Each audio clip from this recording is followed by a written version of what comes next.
নবী সাল্লাল্লাহু আলাইহি ওয়াসাল্লাম বললেন, বাইনা ইয়াদাই সাআ, কিয়ামতের আগে আগে, কিয়ামতের আগে আগে আসবে মুনতানুন শাদীদ, বড় বড় দুটো মহামারী। বড় বড় মহামারী তো বুঝি আমরা, অসংখ্য মানুষ মারা যাবে, এরকম মহামারী আসবে। তারপর বাদাহু, এই মহামারীর পরে আসবে সানাওয়াতু জালাজিল, জালজালা বা ভূমিকম্পের বছরগুলো।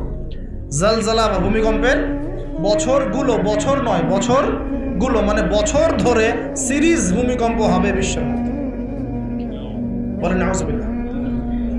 এই পর্যন্ত কি পৃথিবীতে কখনো সিরিজ ভূমিকম্প হয়েছে বছরের পর বছর ধরে? এখনো হয়েছে কি? হয়নি। আর হাদিসগুলো মেলাবেন। নবীজি বলছেন বাইনা ইয়াদাই সাআ, কিয়ামতের আগে আগে মুনতানুন শাদীদ, মহামারী ছড়াবে, প্রচণ্ড বড় মহামারী। পৃথিবীতে যত মহামারী হয়েছে এগুলোর ইতিহাস ঘাটলে দেখা যাবে না কোন মহামারী কত বড় ছিল। সাম্প্রতিক মহামারী অনেক বড় ছিল। সাম্প্রতিক যে মহামারী চলে গেল, এটা পৃথিবীর অন্যতম বড় একটা মহামারী। আমি বলতে পারবো না যে এটাই সেই মহামারী যার কথা নবীজি বলছেন হাদিসে, এমনটা আমি বলতে পারবো না, কেউই বলতে পারবে না। কিন্তু হতেও তো পারে, পারে না? হতে পারে। তবে নবীজি স্পষ্ট বলছেন বাদাহু, মহামারীর পরে আসবে সানাওয়াতু জালাজিল, জালজালার বছরগুলো, সিরিজ ভূমিকম্প হবে বছর জুড়ে। বলি নাউজুবিল্লাহ। কেন হবে? নবীজি বলছেন লা তাকুমুস সাআ, কিয়ামত হবে না হাত্তা ইউকবাদাল ইলম, যতক্ষণ পর্যন্ত না জ্ঞান উঠে যায়। এখন জ্ঞান উঠে যাচ্ছে না, কোরআন সুন্নাহর জ্ঞানকে মানুষ পরোয়াই করে না। মানুষ এখন বস্তুবাদী জ্ঞানকে বেশি প্রাধান্য দেয়, কোরআন সুন্নাহর জ্ঞানকে খুব কম মানুষই প্রাধান্য দিচ্ছে। বেশিরভাগ মানুষ বস্তুবাদী শিক্ষাকে প্রাধান্য দেয়। ইউকবাদুল ইলম, জ্ঞানকে কবজ করে নেওয়া হবে। নবীজি বলছেন এরপর কি হবে? ওয়া তাকসুরু জালাজিল, বেশি বেশি ভূমিকম্প হবে। ওয়া ইয়াতাকারাবু জামান, সময় সংক্ষিপ্ত হয়ে আসবে। এখানে অ্যামেজিং বিষয় হচ্ছে কি, প্রত্যেক ভূমিকম্পের সাথে সময় একটু একটু করে সংক্ষিপ্ত হয়। এটা রিসার্চ, সায়েন্সের। কিভাবে? পৃথিবীর ভিতরে একটা জায়গা আছে যেটা উত্তপ্ত, লাভা, এখানে লাভা আছে। কারণ পৃথিবীর ভিতরটা কিন্তু গরম। উপরেরটা আমরা যদিও দেখি এরকম শিলা, পাহাড় ইত্যাদি, পৃথিবীর ভিতরে কিন্তু আছে লাভা, যেটা সবাই মোটামুটি জানেন। এর ভিতরে একটা জায়গা আছে, ইনার কোর বলে জায়গাটাকে, একদম ভিতরে। তো এখনকার সাম্প্রতিক গবেষণা বলছে যে ভূমিকম্পগুলোর প্রভাবে, পৃথিবীতে যত ভূমিকম্প হয়েছে এর প্রভাবে ইনার কোর আগে যেদিকে ঘুরতো এখন উল্টা দিকে ঘোরা শুরু করেছে। মনে রাখবেন, কিয়ামতের অন্যতম আলামত কিন্তু সূর্য পশ্চিম দিক থেকে উঠবে আর সময় সংক্ষিপ্ত হয়ে আসবে। নবীজি বলেছেন যে একটা বছর চলে যাবে একটা মাসের মতো, একটা মাস চলে যাবে একটা সপ্তাহের মতো, একটা সপ্তাহ যাবে একটা দিনের মতো, একটা দিন যাবে কেমন, নবী এটাও বলেছেন। নবীজি বলছেন একটা দিন যাবে একটা ঘন্টার মতো। মানে ঘন্টা মানে কি, যে ম্যাচের কাঠি জ্বালাতে যতক্ষণ সময় লাগে এতটুকু সময়ের মধ্যে মিনিট চলে যাবে। কিভাবে হবে এটা আল্লাহ ভালো জানেন। আবার দাজ্জালের হাদিসেও আছে, দাজ্জাল যখন বিশ্বে শাসন করা শুরু করবে তখন 40 দিন সে বিশ্বকে শাসন করবে। কতদিন? 40 দিন, যার প্রথম দিনটা হবে 1 বছরের সমান লম্বা। প্রথম দিন কত বছর? 1 বছর সমান লম্বা। কে জানে পৃথিবীর গতি থেমে যাবে কিনা? থেমে যেতেও পারে। আপনাদেরকে নিউজ দেয়, চায়নাকে নাম তো শুনেছেন? চায়না একটা বাঁধ নির্মাণ করেছে, কৃত্রিম বাঁধ। ওর দেশে একটা কৃত্রিম বাঁধ নির্মাণ করেছে। এটা এত শক্তিশালী বাঁধ, ওখানে এত রড, সিমেন্ট আর এই ম্যাটেরিয়ালস ইউজ করা হয়েছে, যেটা এই পাকিস্তান, তারপরে ইন্দোনেশিয়া, হ্যাঁ, বাংলাদেশ, এই যে দেশগুলো আছে, এই পুরো দেশটাকে, এই পুরো দেশের একটা বড় অংশকে এই কংক্রিটের নিচে ঢেকে ফেলা সম্ভব। এত বেশি কংক্রিট এখানে ইউজ করা হচ্ছে, চায়না ইউজ করেছে, ওরা ইউজ করেছে। এবং বিশাল একটা পানির ফ্লো তারা সৃষ্টি করেছে, কৃত্রিম, এটা কিন্তু ম্যানমেড। তো আমি গতকাল রিসার্চ করতে গিয়ে দেখলাম যে তারা বলছে এই বাঁধটা নির্মাণ করার কারণে পৃথিবীর আহ্নিক গতির মধ্যে একটা পরিবর্তন চলে আসছে। মানুষের হাতের কামাই দেখেন। আর এখানে কিন্তু দাজ্জালের হাদিস এটাও বলা হচ্ছে যে পৃথিবীর প্রথম দিনটা, দাজ্জালের প্রথম দিনটা হবে 1 বছরের সমান লম্বা। কে জানে, হয়তোবা এমন কিছু হবে মহাবিশ্বে যে পৃথিবীর আহ্নিক গতিটার মধ্যে কোনো পরিবর্তন হবে, ঘূর্ণনে কোনো পরিবর্তন দেখা দিবে, হয়তোবা, আল্লাহ ভালো জানে। তা আমি বিশ্বাস করি এটা হবে, কিন্তু আমি বলি না কারণে যে মানুষ বলবে যে আপনি এত স্পেসিফিকলি কেমন করে বলতে পারেন। তা আমার বিশ্বাস যেরকম কিছু একটা হবে, মহাবিশ্বে এমন কিছু একটা হবে যাতে এই পৃথিবীর গতির মধ্যে একটা পরিবর্তন আসবে। না হলে দাজ্জালের একদিন কেমন করে 1 বছরের সমান হতে পারে? সাহাবীরা প্রশ্ন করলেন, ইয়া রাসূলুল্লাহ, আমরা তখন নামাজ কেমন করে পড়বো? নবীজি বললেন, অনুমান করে পড়ে নিবে, তোমরা এস্টিমেট করে অনুমান করে পড়ে নিবে যে কতটুকু সময় পর পর ওয়াক্ত হচ্ছে। তার মানে সাহাবীরা নামাজে তখনও সচেতন ছিলেন। তারপর দেখেন ইয়াতাকারাবু জামান, নবী যেটাও বলছেন দাজ্জালের দ্বিতীয় দিনটা হবে এক মাসের সমান, আর তৃতীয় দিনটা হবে এক সপ্তাহের সমান, বাকি দিনগুলো হবে তোমাদের দিনের মতোই। এটা হবে, বিশ্ববাসী দেখবে এগুলা। বিশ্বের সামনে ভয়ঙ্কর কিছু ঘটনা ঘটা এখনো বাকি আছে। বিশ্বটা এমন থাকবে না, এখন যা দেখছেন সব এমন থাকবে না। নবীজি বলছেন জ্ঞান উঠে যাবে যখন, এটা উঠে যাচ্ছে দিন দিন। মানুষকে এখন শেখানো হচ্ছে মানুষ বানর থেকে সৃষ্টি হয়েছে। এগুলো জ্ঞান, এগুলো জ্ঞান। ইসলামের জাজল্যমান ইতিহাসগুলোকে মানুষ ভুলে যাচ্ছে, এগুলো জ্ঞান। মানুষকে শেখানো হচ্ছে সমকামিতা ভালো জিনিস, এগুলো জ্ঞান। সমকামিতা ভালো জিনিস, এটা ব্যক্তি স্বাধীনতা। শেখানো হচ্ছে মানুষকে যে পর্দা এগুলো কুসংস্কার, পর্দা কি কুসংস্কার, এগুলো জ্ঞান। জ্ঞান কাকে বলে? ওয়ুকবাদুল ইলম, মানে জ্ঞান উঠে যাচ্ছে, কবজ করে নেওয়া হচ্ছে। আর দেখেন আরেকটা হাদিসে আসছে আল্লাহ পাক কিন্তু কোরআন হাদিসকে তুলে নেবেন না। একটা হাদিসে আসছে আল্লাহ পাক কোরআন হাদিসকে তুলে নেবেন না, কিন্তু আলেমদের মৃত্যু হবে বেশি বেশি। আলেমদের জান কবজ করার মধ্য দিয়ে আল্লাহ পাক জ্ঞান উঠিয়ে নেবেন। একটু দেখেন না কয়জন আলেম আছে মাঠে, দেখেন তো কয়জন আলেম। আলেম তো অনেকেই আছে আলহামদুলিল্লাহ, কিন্তু বরেণ্য ওলামা যাদের কথা হাজার লক্ষ কোটি মানুষ শোনে, এমন আলেম কয়জন আছে দেখেন। আস্তে আস্তে প্রবীণ আলেমরা সব চলে যাচ্ছে। আর যে প্রজন্ম আমরা তৈরি করছি, এই প্রজন্মের কতজন এর অর্জন করে ওই চ্যালেঞ্জ বুকে নিয়ে জাতিকে সংস্কারের জন্য নেমেছে দেখেন একটু। আমাদের দুনিয়া পেয়ে বসেছে। আমাদের চিন্তা হচ্ছে মসজিদ ইমামতি নিয়ে একটা তারাবি পড়াবো, ইমামতি করবো, একটা মাদ্রাসার মুহতামিম হবো, এতটুকুই আমার চিন্তা স্বপ্ন। কেন স্বপ্ন থাকতে হবে যে আমি আমার জ্ঞান দিয়ে উম্মাকে পরিবর্তন করবো ইনশাআল্লাহ, এবং আল্লাহর জমিনে আল্লাহর দিন প্রতিষ্ঠা করে ছাড়বো ইনশাআল্লাহ। এরকম চ্যালেঞ্জ নেওয়ার মানসিকতা আছে কয়জনের, খেয়াল করে দেখেন। আর হিউজ এই যুব সমাজ যারা জেনারেল লাইনে পড়ছে, তাদের মধ্যে কয়জন আলেম হচ্ছে একটু চিন্তা করুন। আর যারা দুই একজন উঠে আসার সুযোগ পাচ্ছে, তাদেরকে আবার মানুষ বুক ভরে রিসিভ করছে না, তারা হেল্প পাচ্ছে না, সহযোগিতা পাচ্ছে না, বরং হিংসার শিকার হচ্ছে, বিদ্বেষের শিকার হচ্ছে, আগ্রহ হারিয়ে ফেলছে। আমি এখানে এসে কী করবো, আমাকে তো বুকে টেনে নেয় আর কেউ নেয়, এমন মনে হচ্ছে মানুষের কাছে। তো জ্ঞান উঠে যাবে, কিন্তু শুধু কোরআন সুন্নাহ আল্লাহ পাক তুলে নেবেন না, এমনটা আল্লাহ পাক বলেন নাই। আল্লাহ বলেছেন, তার নবীর মাধ্যমে জানিয়েছেন যে আলেমদের মৃত্যু হবে, সংখ্যা কমে যাবে। সংখ্যা বেড়েছে না কমেছে? তা আল্লাহ পাক আমাদেরকে বোঝার তৌফিক দান করুন। আমরা এখন আলেম হই নাই, যে শব্দগুলো আমাদের সামনে ইউজ করা হয়, কসম আল্লাহর, এগুলোর সাথে আমাদের কোনো সম্পর্ক। এখন আমরা শুধু তালেবে ইলম আছি। আর আমি দোয়া করি আমি তালেবে ইলম অবস্থায় থাকতে চাই, কারণ জ্ঞানের কোনো শেষ নাই। দোলনা থেকে কবর, জ্ঞান অর্জন করতেই থাকতে হবে। নবী মূসা আলাইহিস সালাম পর্যন্ত জ্ঞান অর্জন করতে গিয়েছেন খিজিরের কাছে আলাইহিস সালাম, জান নাই? নবী মূসা আলাইহিস সালাম বলছেন আমি সবচেয়ে জ্ঞানী মানুষ, আল্লাহ পাক বলছেন না, তুমি সবচেয়ে জ্ঞানী মানুষ না, ওই যে আমার বান্দা খিজির, ও জ্ঞানী মানুষ। তখন তিনি বলছেন আমি তার সাথে দেখা করতে চাই, জ্ঞান শিখতে চাই। হাল আত্তাবিউকা আলা আন তুআল্লিমানি মিম্মা উল্লিমতা রুশদা, তিনি গিয়ে বলছেন আমাকে কি আপনার সাথে রাখবেন, আল্লাহ পাক আপনাকে যা শিখিয়েছেন তার থেকে কিছু শেখাবেন। কে বলছে? নবী মূসা আলাইহিস সালাম। তো নবী মূসা আলাইহিস সালাম তালেবে ইলম হতে পারেন, আর আমরা কি বিয়া হয়ে গেছি নাকি? তো এই আন্তর্জাতিক খ্যাতি সম্পন্ন হাবিজাবি এগুলো বয়কট করেন, দরকার নাই, এগুলো কোনো দরকার নাই। এমনি আমরা তালেবে ইলমে থাকতে চাই। আর আমরা শুধু দায়ী মাত্র, আপনাদেরকে হয়তো দাওয়াত দিতে পারবো, কিন্তু ফিকহের কঠিন মাসালাগুলো, গভীরতা, এগুলো আমরা বলতে পারবো না, এগুলো মুফতি সাহেবরা বলতে পারবেন। তো বরেণ্য ওলামায়ে কেরামদের সংখ্যা কিন্তু কমছে। আমরা দোয়া করি আল্লাহ পাক সমস্ত মাজলুম ওলামায়ে কেরামকে মুক্তিদানের ব্যবস্থা করুন, এবং আল্লাহ পাক বাংলার জমিনে আলেমদেরকে দিয়ে ভরিয়ে দিন ইনশাআল্লাহ। আর জাহেলদেরকে আল্লাহ পাক আলেমের জায়গায় আনা থেকে আমাদেরকে হেফাজত করুন বলি। আর আমাদের সবাইকে এই ট্রল পাগল হলে চলবে না, ইস্যু পাগল হলে চলবে না, সমালোচনা সংস্কৃতির রং করা যাবে। আপনি মানুষ তৈরি করেন, মানুষ তৈরি করা অনেক কঠিন, নামিয়ে দেওয়া সহজ। আমরা এই জায়গায় আসতে অনেক কষ্ট করতে হয়েছে, কিন্তু নামানো কিন্তু খুব সহজ। একটা ইস্যু দিয়ে নামাতে পারে না, একটা ইস্যু সৃষ্টি করে নামাতে পারে। এই জায়গায় আসতে কিন্তু অনেক কষ্ট করতে হয়। অতএব আল্লাহর দিনের সাথে গাদ্দারি করলে আল্লাহ পাক ছাড়বেন না, কিন্তু এটা মাথায় রাখবেন। আল্লাহ পাক আমাদের সবাইকে বোঝার তৌফিক দান করুন। নবীজি বলছেন কখন এই ভূমিকম্পগুলো আসবে, সিরিজ ভূমিকম্পগুলো কখন আসবে? যখন জ্ঞান উঠে যাবে এবং জালজালা বাড়বে। ইয়াতাকারাবু জামান, জামানা কাছাকাছি চলে আসবে। আরও বলছেন নবীজি যে তোমাদের মাল সম্পদ বৃদ্ধি পাবে, ফায়াফিদু, এবং মাল সম্পদ উপচে পড়বে তোমাদের। দিন দিন দেখছেন না যে যার স্যান্ডেল কেনার টাকা ছিল না, সে এখন উঁচু উঁচু বিল্ডিং তৈরি করতেছে, দেখেন না? এটাই তো নবী সাল্লাল্লাহু আলাইহি ওয়াসাল্লাম হাদিস জিবরিলে কি বলেছেন? ওয়ান তারাল হুফাতাল উরাতাল আলাতা রিয়া আশ-শাইয়া তাতাওয়ালুনা ফিল বুনিয়ান। নবীজি বলছেন কিয়ামতের অন্যতম নিদর্শন হচ্ছে সমাজের নগ্ন পদের খালি গায়ের রাখাল শ্রেণীর মানুষ উঁচু উঁচু বিল্ডিং নির্মাণের প্রতিযোগিতা করবে। এমনটা হচ্ছে না? সম্পদ বাড়ছে মানুষের, এটাও একটা কিয়ামতের সাইন। নবীজি আরও বলছেন ওয়াজাহরাতিল কয়নাত ওয়াল মুগান্নিয়াত, এবং বেশি বেশি বাদ্যযন্ত্র এবং নায়িকা নর্তকী এগুলোর সংখ্যা বাড়তে থাকবে। পাচ্ছে না এগুলো বাড়ছে।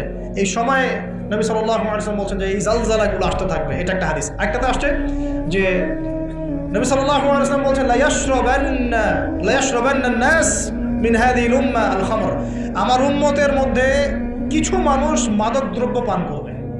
সবাই না, কিছু মানুষ মাদক দ্রব্য পান করবে। ওয়া ইউসাম্মুনাহা বিগাইরি ইসমিহা, এবং সেই মাদকের নাম তারা পরিবর্তন করে খাবে। খাচ্ছে না মানুষ এখন? মদকে মদ বলছে না। এই যে তোমরা টাইগার খাও কেন, স্পিড খাও কেন, এগুলোর মধ্যে অ্যালকোহল নাই? দিব্যি বাচ্চাদেরকে এগুলো খাওয়াচ্ছে অনেকে, দেখা যায়। আপনারা কি পাগল হয়ে গেছেন নাকি? এগুলোর মধ্যে এমন ক্ষতিকর উপাদান আছে যেগুলো দিয়ে মানুষের কিডনি ড্যামেজ হয়ে যায়। দিব্যি রোজার মাসে রমজান রোজা খুলেই একেবারে সিগারেট হাতে নিয়ে একদম এগুলো খাওয়া শুরু করত। এগুলোর মধ্যে মাদকদ্রব্য আছে। যে পানীয়র মধ্যে যার্রা পরিমাণ মাদকদ্রব্য থাকবে সেটাও মাদক, মনে রাখবেন। স্মোক করো, স্মোকটাকে অনেকে মাদক মনে করে না, তাই না? স্মোকিংটাকে অনেকে মাদক মনে করে না, মনে করে মাকরু মনে হয়। মাকরু মানে কি? মাকরু মানে কি ভালো? মাকরু মানে কি?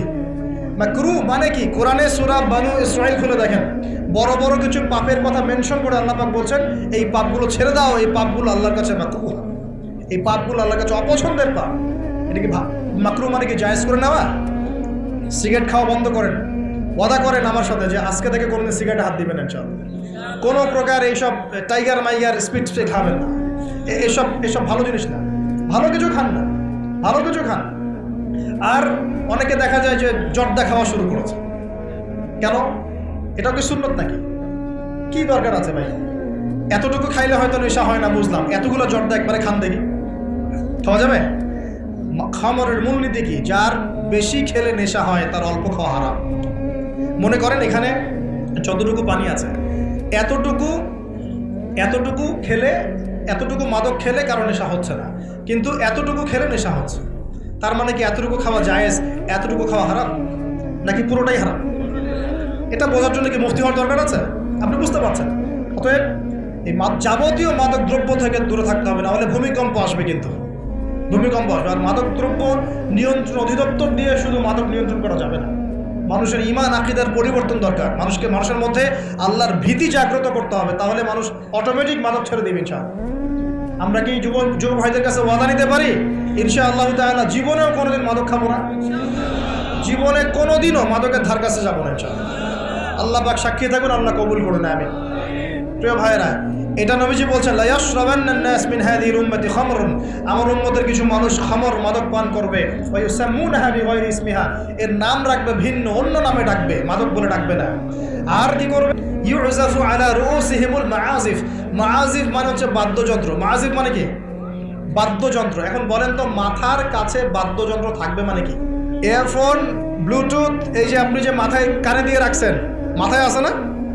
দেখেন নবী সাল্লাল্লাহু আলাইহি ওয়াসাল্লাম কতদিন আগে, 1400 বছর আগে এই হাদিস বলে গেছেন যে ওই সময় আমার উম্মতের একটা অংশ এরকম করে হেডফোন দিয়ে মাথা দিয়ে গান শুনবে, কানের ভিতরে গান মিউজিক চলছে না? ওয়াল মুগান্নিয়াত, এবং তারা গায়িকা নায়িকা নর্তকী নাচায় না মানুষ? শহরগুলোতে গিয়ে দেখেন, খালি গায়িকা নর্তকীর শহরে যাওয়া লাগে, ফেসবুক ইউটিউব ঢুকলেই তো দেখা যায়, সবখানেই নাচতে আছে আর কি। মেয়েদেরকে নিয়ে আমি কালকে লেকচার দিব ইনশাআল্লাহ। ওদেরকে অনেক কিছু বলার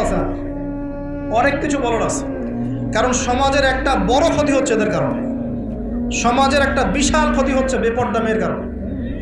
বহু দিনদার পরেশগার যুবক পর্যন্ত ঈমান হারাচ্ছে এদের কারণে।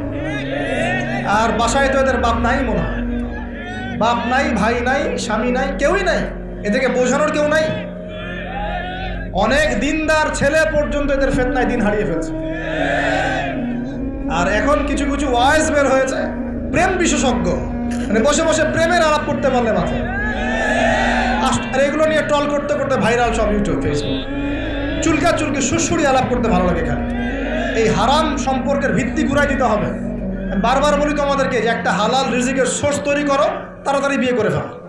বিয়ে ছাড়া যৌন চাহিদা, লজ্জাস্থানের হেফাজত, এগুলো করার কোনো বিকল্প কোনো পথ নাই। বিকল্প কোনো পথ নাই। যে পথগুলো দেখা যায় এগুলো হতাশা আরও বাড়াই দিবে, এগুলো আপনাকে আরও জানোয়ার বানায় ফেলবে ভিতর থেকে। পর্নোগ্রাফির যুগ চলছে। মেয়েদের ইজ্জত আবরু রক্ষা করা খুব চ্যালেঞ্জের কাজ। মেয়েদের ইজ্জত আবরু রক্ষা করা এত চ্যালেঞ্জ যে পর্নোগ্রাফির যুগে যে কোনো মেয়ে ধর্ষিত হতে পারে। একটা কথা এখন না বললেই পারতেছি না, আমি কিছু রিপোর্ট দেখেছি, কিছু কিছু মাদ্রাসায়, কিছু কিছু হিপসখানাতে পর্যন্ত আস্তাগফিরুল্লাহ, যে ছাত্র যারা আছে, ছাত্র, এই ছাত্রদের সাথে এরকম বালাৎকার সমকামিতার কাজ করা। আমরা বাচ্চাদেরকে পাঠাবো কোথায় তাহলে? এটা আমাদের সাথে হবে কেন? বাচ্চাদেরকে কোথায় পাঠাবো তাহলে? ইউনিভার্সিটিতে গিয়ে তো ধর্ষিত হচ্ছে না? দেখলেন না কয়েকদিন আগে হল নিয়ে কি ঝামেলাগুলো হলো? দেখা গেল না যে বড় বড় নেতাদের মনোরঞ্জন করতে হয়? দেখেন নাই মনে, ইডেনের কথা বলছি, দেখেন নাই? তারপরে বিশ্ববিদ্যালয়ে তো নগ্নতা চলছেই, ফ্রি মিক্সিং চলছেই, জেনা তো ফ্রি, এবং পতিতালয়ে সব 1500-2000 টাকা দিয়ে রাত পার করা যায়। এগুলো ফেসবুক, ইউটিউব ঢুকলেই দেখা যায়। তার মধ্যে আবার চলছে এখন সমকামিতাকে এখন প্রমোট করা হচ্ছে। আবার এখন দেখা যাচ্ছে আস্তাগফিরুল্লাহ, কিছু ধর্মীয় প্রতিষ্ঠানেও সমকামিতা ছড়িয়ে পড়ছে। একটা বাচ্চা সেদিন আত্মহত্যা করেছে ঢাকায়। ওর পোস্টমর্টেম রিপোর্টে দেখা গিয়েছে যে, বলতে পারতেছি না আমি আসলে, ওর পোস্টমর্টেম রিপোর্টে দেখা গিয়েছে যে ছেলেটার যে পিছনের যে রাস্তা আছে না, এখানে যৌন নির্যাতনের চিহ্ন পাওয়া গেছে। কিভাবে বলতাম কথাটা বলেন, আপনাদেরকে বোঝানোর জন্য বলুন। একটা ছেলে হাফেজ হতে গিয়েছে মাদ্রাসায়, তার সাথে যদি টিচার এরকম কাজ করে, এই টিচারকে জাতির সামনে এনে ফাঁসি দেওয়া দরকার। তখন সবার একটা আক্কেল হবে, শিক্ষা হবে। পাপ তো পাবি, আলেম করলেও পাপ, জালেম করলেও পাপ, নাকি ওটা মাফ হয়ে যাবে নাকি? এই ঘটনাগুলো ঘটছে কেন? কেন ঘটবে এই ঘটনাগুলো? আল্লাহ পাক আমাদের সবাইকে বোঝার তৌফিক দান করুন। আর এই ঘটনাগুলো ঘটার অন্যতম কারণ হচ্ছে পর্নোগ্রাফি। মানুষ ভিতর থেকে এগুলো যখন মোবাইলে দেখা শুরু করে, দেখতে দেখতে দেখতে দেখতে ভিতরটা পশুর মতো হয়ে যায়। তখন শুধু মানুষ না, বাচ্চাকে পেলেও ধর্ষণ করবে, গরু ছাগল পেলেও ধর্ষণ করবে। আমি কিয়ামতের আলামতের হাদিসগুলো টুকটাক কিছু গবেষণা করেছি। শেষ জামানার এমন হাদিস আসছে যে মানুষ একসময় গরু ছাগলের সাথে জেনা করা শুরু করে। এই সময়টা কিন্তু আসতেছে সামনে দেখে। এক সময় ছিল মানুষ কি করতো জানেন?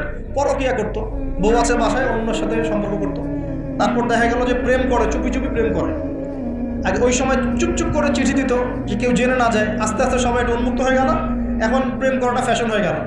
আমার 10টা গার্লফ্রেন্ড, আমার 5টা, আমার 2টা, তুই কজনের সাথে করছিস, আমি 5 জনের সাথে, তুই কজনের সাথে, আমি 2 জনের সাথে, ফ্যাশন হয়ে গেছে, এখন ওপেন। তারপরে আস্তে আস্তে কি হলো দেখেন, ধর্ষণ বাড়তে থাকলো। এই যুগটাও এখন চলে যাচ্ছে, ধর্ষণ তো অ্যাভেলেবেল, এখন হচ্ছেই। তারপরে এখন একটা যুগ আসলো, ছোট ছোট বাচ্চা মেয়েদেরকে এখন ধর্ষণ করা হচ্ছে, ছোট ছোট বাচ্চা মেয়েকে। এই যুগও এক সময় চলে যাবে। তারপরে আসবে এমন যুগ, দেখবেন খালি ছেলের সাথে মেয়ের সাথে। এটাও কিন্তু চলে আসছে, ছেলের সাথে জেনা করতেছে না, মেয়ের সাথেও জেনা করতেছে। এরপর কি হবে? নবীজি হাদিসে বলেছেন, এরপর মানুষ ওই গরু ছাগল গবাদি পশুর সাথে জেনা করা শুরু করে। এই খবরও পাবেন, দেখে নিয়েন। আমি বললাম এই খবরও পাবেন যে মানুষ গবাদি পশুর সাথে জেনা করছে। তোমরা একটু ঘাটাঘাটি করে দেখো আমার কথাটা মেলে কিনা, ইন্টারনেট ঘাটাঘাটি করে দেখো যে এই কথাটা মেলে কিনা। মানুষ গবাদি পশু প্রাণীর সাথেও জেনা করবে। নবীজি এগুলো কথা বলে গেছেন। ওদেরকে নিয়ে অনেক কিছু বলার আছে আমার, ইনশাল্লাহ আমি কালকে লেকচার দিব মেয়েদেরকে নিয়ে ইনশাল্লাহ। একটা মহিলা সমাবেশ আছে ওখানে। তো যেটা বলছিলাম প্রিয় ভাইয়েরা, এই পাপগুলোর কারণে কিন্তু আল্লাহর শাস্তি নেমে আসে। খমর 1 নাম্বার ছিল শিরক, তারপর কুফর, মাপে কম দেয়া, অন্যের সম্পদ আত্মসাৎ করা, মাদকদ্রব্য সেবন করা, এই যে গান বাজনা, বাদ্যযন্ত্র, নর্তকী, নাচানো, এগুলোর কারণে কোন শাস্তি আসে ভাই বলেন? আল্লাহর পক্ষ থেকে জালজালা মানে ভূমিকম্প। জালজালা মানে কি? ভূমিকম্প। আর আসবে সিরিজ, মানে বছর জুড়ে চলবে এগুলা। আর একটা হাদিস বলে শেষ করছি। ও আচ্ছা, এর পরিণতিটা বলে নেই। নবীজি বলছেন, ওয়াজআলুল্লাহু মিনহুমুল কিরাদাতা ওয়াল খানাজির, যারা এই কাজগুলো করবে, মানে মাদক খাবে, নাম চেঞ্জ করবে, যারা বাদ্যযন্ত্র নিয়ে রাত কাটাবে, যারা নর্তকী নাচাবে, আল্লাহ রাব্বুল আলামিন এদেরকে একদিন সকালবেলা বানর আর শুয়োর বানিয়ে দিবেন। আর ওয়ায়াখসিফুল্লাহু বিহিমুল আরদ, আল্লাহ পাক জমিন সহ ওদেরকে ধসিয়ে দিবেন। এই যে ভূমিধস। আরেকটা হাদিস আসছে তিরমিজির মধ্যে, 2211 নম্বর হাদিস। নবী সাল্লাল্লাহু আলাইহি ওয়াসাল্লাম বলেছেন, ইযা তুখিযাল ফাইউ দুলান, যখন দেখা যাবে যে গনিমতের মাল বা রাষ্ট্রীয় সম্পদ যেগুলো আছে, বুঝতে পারছেন, গনিমতের মাল, রাষ্ট্রীয় সম্পদ, এগুলোকে মানুষ ব্যক্তিগত সম্পদ মনে করে খাওয়া শুরু করবে। হয়েছে কি হয় নাই? কথা বলেন। এই সিচুয়েশন আসছে কি আসে নাই? একটা হাতি আসতে থাকে উপর থেকে, হাতি আস্তে আস্তে আস্তে আস্তে মাসি হয়ে যায়, হয় না? এটা হয় কি না? এটা শাস্তি সম্পর্কে আল্লাহ পাক অন্য জায়গায় বলেছেন এবং নবী হাদিসেও বলেছেন যে যে যা আত্মসাৎ করবে, যে যা আত্মসাৎ করবে সেটা কিয়ামতের দিন তার ঘাড়ে চাপিয়ে দেওয়া হবে। কিয়ামতের মাঠে উঠে দেখবেন বহু মানুষ কাঁধের মধ্যে রিলিফের টিন নিয়ে বসে আছে, বহু মানুষ কাঁধের মধ্যে রিলিফের গম নিয়ে বসে আছে, বহু মানুষ কাঁধের মধ্যে দেখবেন যে বন্যার্থদের ত্রাণের যে কম্বল, এই যে ত্রাণের বিষয়গুলো কাঁধে নিয়ে বসে আছে, রাস্তার কন্ট্রাক্টরের টাকা পয়সা কাঁধে নিয়ে বসে আছে। বহু মানুষ এই কাজ করবে, এটা হবেই। নবীজি বলেছেন যে যা আত্মসাৎ করবে। নবীজি হাদিসে বলেছেন কেউ গরু নিয়ে থাকবে, গরু, কেউ ছাগল নিয়ে থাকবে, ছাগল। বিশ্বাস করছেন না? হাদিসে গরু ছাগল কথাই আসছে, যে কেউ দেখা যাবে গাদের মধ্যে গরু নিয়ে আছে, কেউ উট নিয়ে আছে, কেউ ছাগল নিয়ে আছে। আমানতকে গনিমত মানে আমানত রাখা হয়েছে, ও খেয়ানত করে ফেলবে, রুটি পটে খেয়ে ফেলবে। এটা হচ্ছে কি না? সবচেয়ে সেরা আমানত আমাদেরকে আল্লাহ দিয়েছেন ইসলাম, আমরা সেই ইসলামের সাথে খেয়ানত করছি কিনা বুঝতে পারছেন না? একজন আলেমকে আল্লাহ পাক আমানত দিয়েছেন দ্বীনের জ্ঞান, সে জ্ঞানের সাথে খেয়ানত করছে কিনা? একজন ক্ষমতাসীনকে আল্লাহ পাক দিয়েছেন ক্ষমতা, সে ক্ষমতা দিয়ে খেয়ানত করছে কিনা? একজন পরিবারের কর্তাকে আল্লাহ পাক পরিবার দিয়েছেন, সে পরিবারের মধ্যে খেয়ানত করছে কিনা? সবাই সবার জায়গাতেই খেয়ানত করছে। আল্লাহ পাক আমাদেরকে বোঝার তৌফিক দান করুন। 3 নম্বর নবীজি বলছেন ওয়াজ যাকাতু মাগরামান, যখন যাকাতটাকে মানুষ বোঝা মনে করা শুরু করে, যাকাত দিতে চায় না মানুষ, যাকাত নাম শুনলেই দৌড় দেয় পিছন থেকে, যাকাত দিতে চায় না, নামাজ পড়ে যাকাত দিতে চায় না। আল্লাহ পাক আমাদের সবাইকে যাকাত দেওয়ার তৌফিক দান করুন। ওয়া তুউল্লিমা লিগাইরিদ দ্বীন, এটা চমৎকার। নবীজি বলছেন যে যখন ধর্ম বিবর্জিত শিক্ষা চালু হবে, বুঝতে পারেন না? ধর্ম আলাদা, শিক্ষা আলাদা চালু হয়েছে কি হয় নাই? সারা বিশ্বে হয়েছে কি হয় নাই? ধর্ম আলাদা, শিক্ষা আলাদা। ধর্ম বিবর্জিত শিক্ষা যখন চালু হবে, এবং এবার শোনেন নবীজি বলছেন ওয়া আতাআর রাজুলু ইমরাতাহ, একজন পরিবারের কর্তা তার স্ত্রীর আনুগত্য করবে। ফ্যামিলিস্ট রেভলিউশন মানে স্ত্রীর আনুগত্য করবে পুরুষ, স্ত্রীর আঁচল ধরে বসে থাকবে পুরুষ। শুধু তাই না, ওয়াক্কা উম্মা, এবং তার মায়ের সাথে খারাপ ব্যবহার করা শুরু করবে। মাকে প্রাধান্য না দিয়ে বউকে প্রাধান্য দিবে এবং তার আঁচল ধরে বসে থাকবে। এই সময় আসে নাই?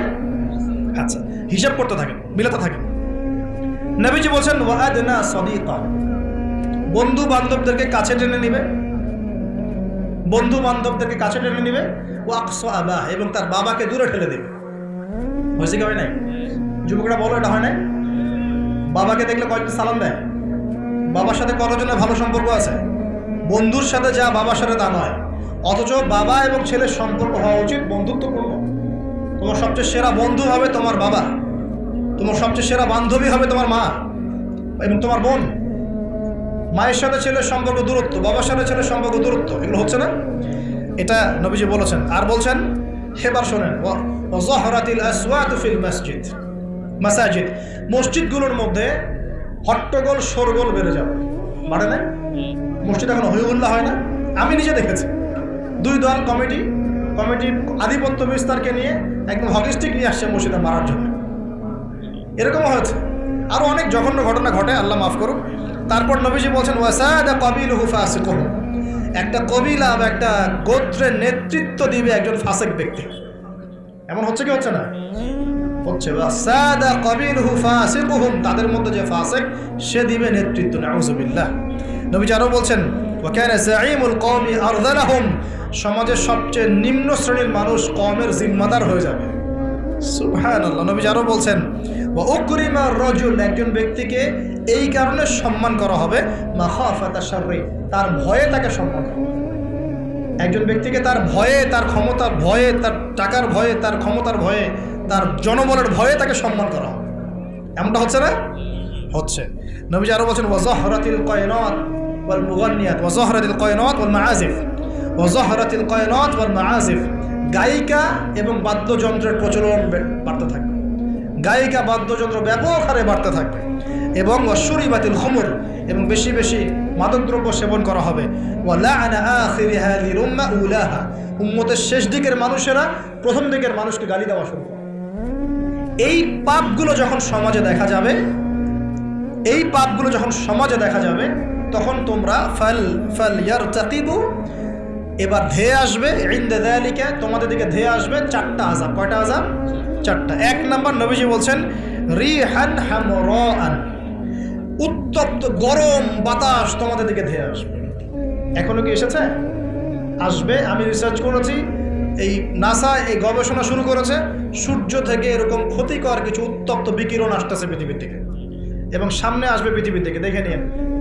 নাসাও বলছে এটা আসবে, কারণ ওইখানে হিলিয়াম গ্যাসের বিস্ফোরণ হচ্ছে সূর্যের মধ্যে, ওখান থেকে এমন উত্তপ্ত কিছু আসবে যেটা পৃথিবীকে ধেয়ে নিয়ে আসবে। আল্লাহ মাফ করুন। ওয়ারিহান হামরা, নবীজি বলেছেন গরম উত্তপ্ত বাতাস তোমাদেরকে চাপিয়ে দেওয়া হবে।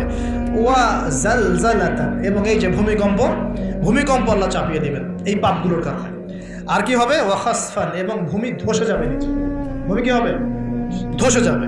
আর বলছেন ওয়া মাসখান, এবং মানুষের চেহারা সুরত আকৃতি পরিবর্তন হয়ে যাবে। এটাকে বললাম যে বানর সুর হয়ে যাবে। আরও কিন্তু আকৃতি পরিবর্তনের আরও ব্যাখ্যা আছে। ছেলে এখন মেয়ে হয়ে যাচ্ছে, মেয়ে ছেলে হয়ে যাচ্ছে, দেখছেন না খবরগুলো বাড়ছে না? এটাও মাসখান, মানে আকৃতি পরিবর্তন হয়ে যাচ্ছে।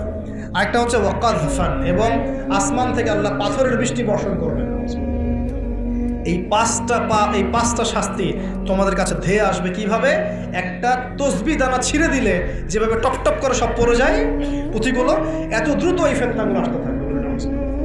তাহলে ভাই কোন কোন পাপ শিখলাম? আজকের এই ছোট্ট আলোচনা আমরা শিখলাম যে শুআয়ব আলাইহিস সালামের কওমকে সর্বপ্রথম ধ্বংস করা হয়েছে ভূমিকম্প দিয়ে।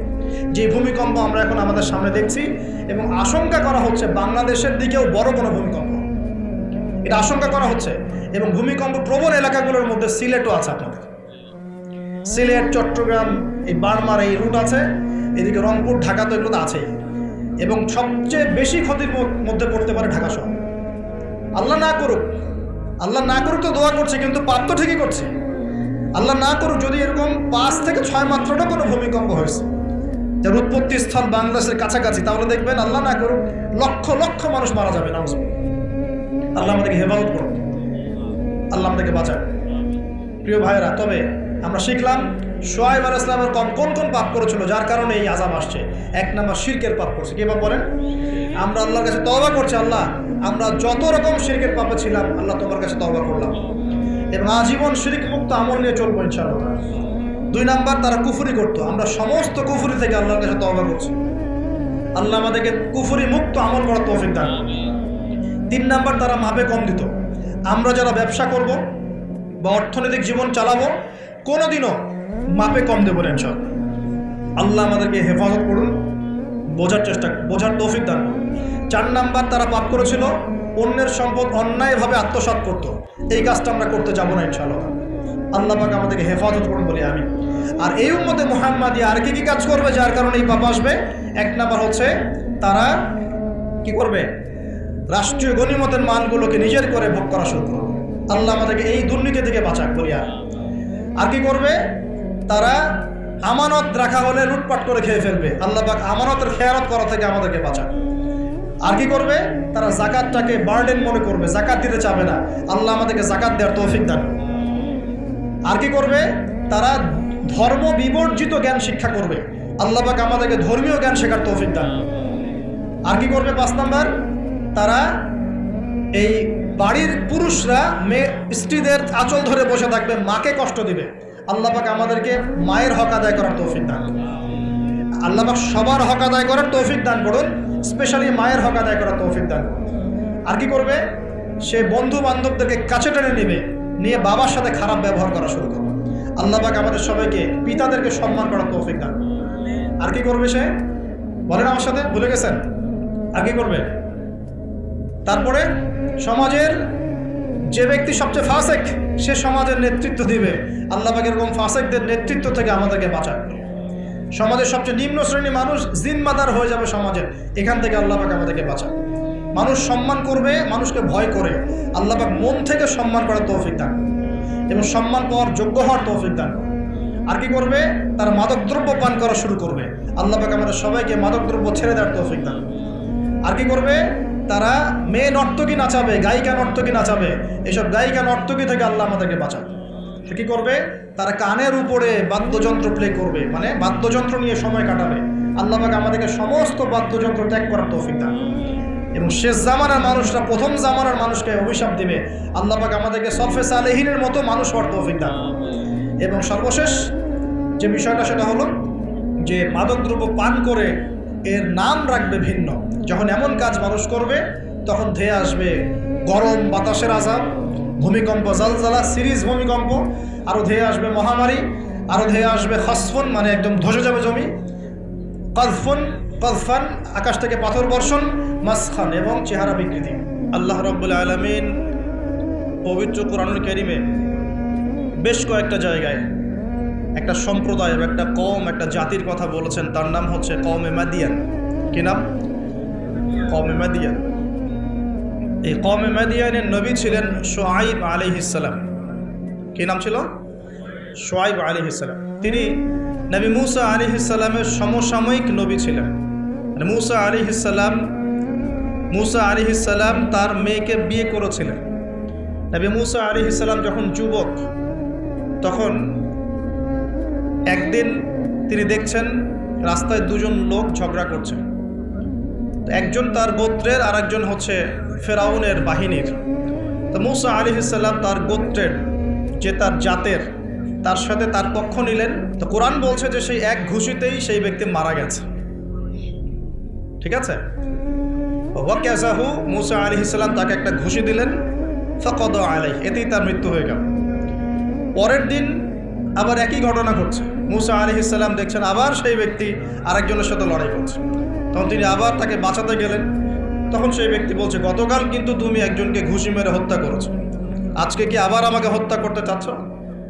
তখন এক ব্যক্তি খবর নিয়ে আসলো, মূসা এখান থেকে পালাও, কারণ ফেরাউনের বাহিনী তোমাকে ধরতে আসছে, কারণ তারা মনে করে তুমি একজনকে হত্যা করেছো। তখন মূসা আলাইহিস সালাম মিশর থেকে চলে গেলেন, হিজরত করলেন। এই মিশর থেকে হিজরত করে তিনি এই শুআইব আলাইহিস সালামের কওমে মাদিয়ান এখানে চলে গিয়েছিলেন।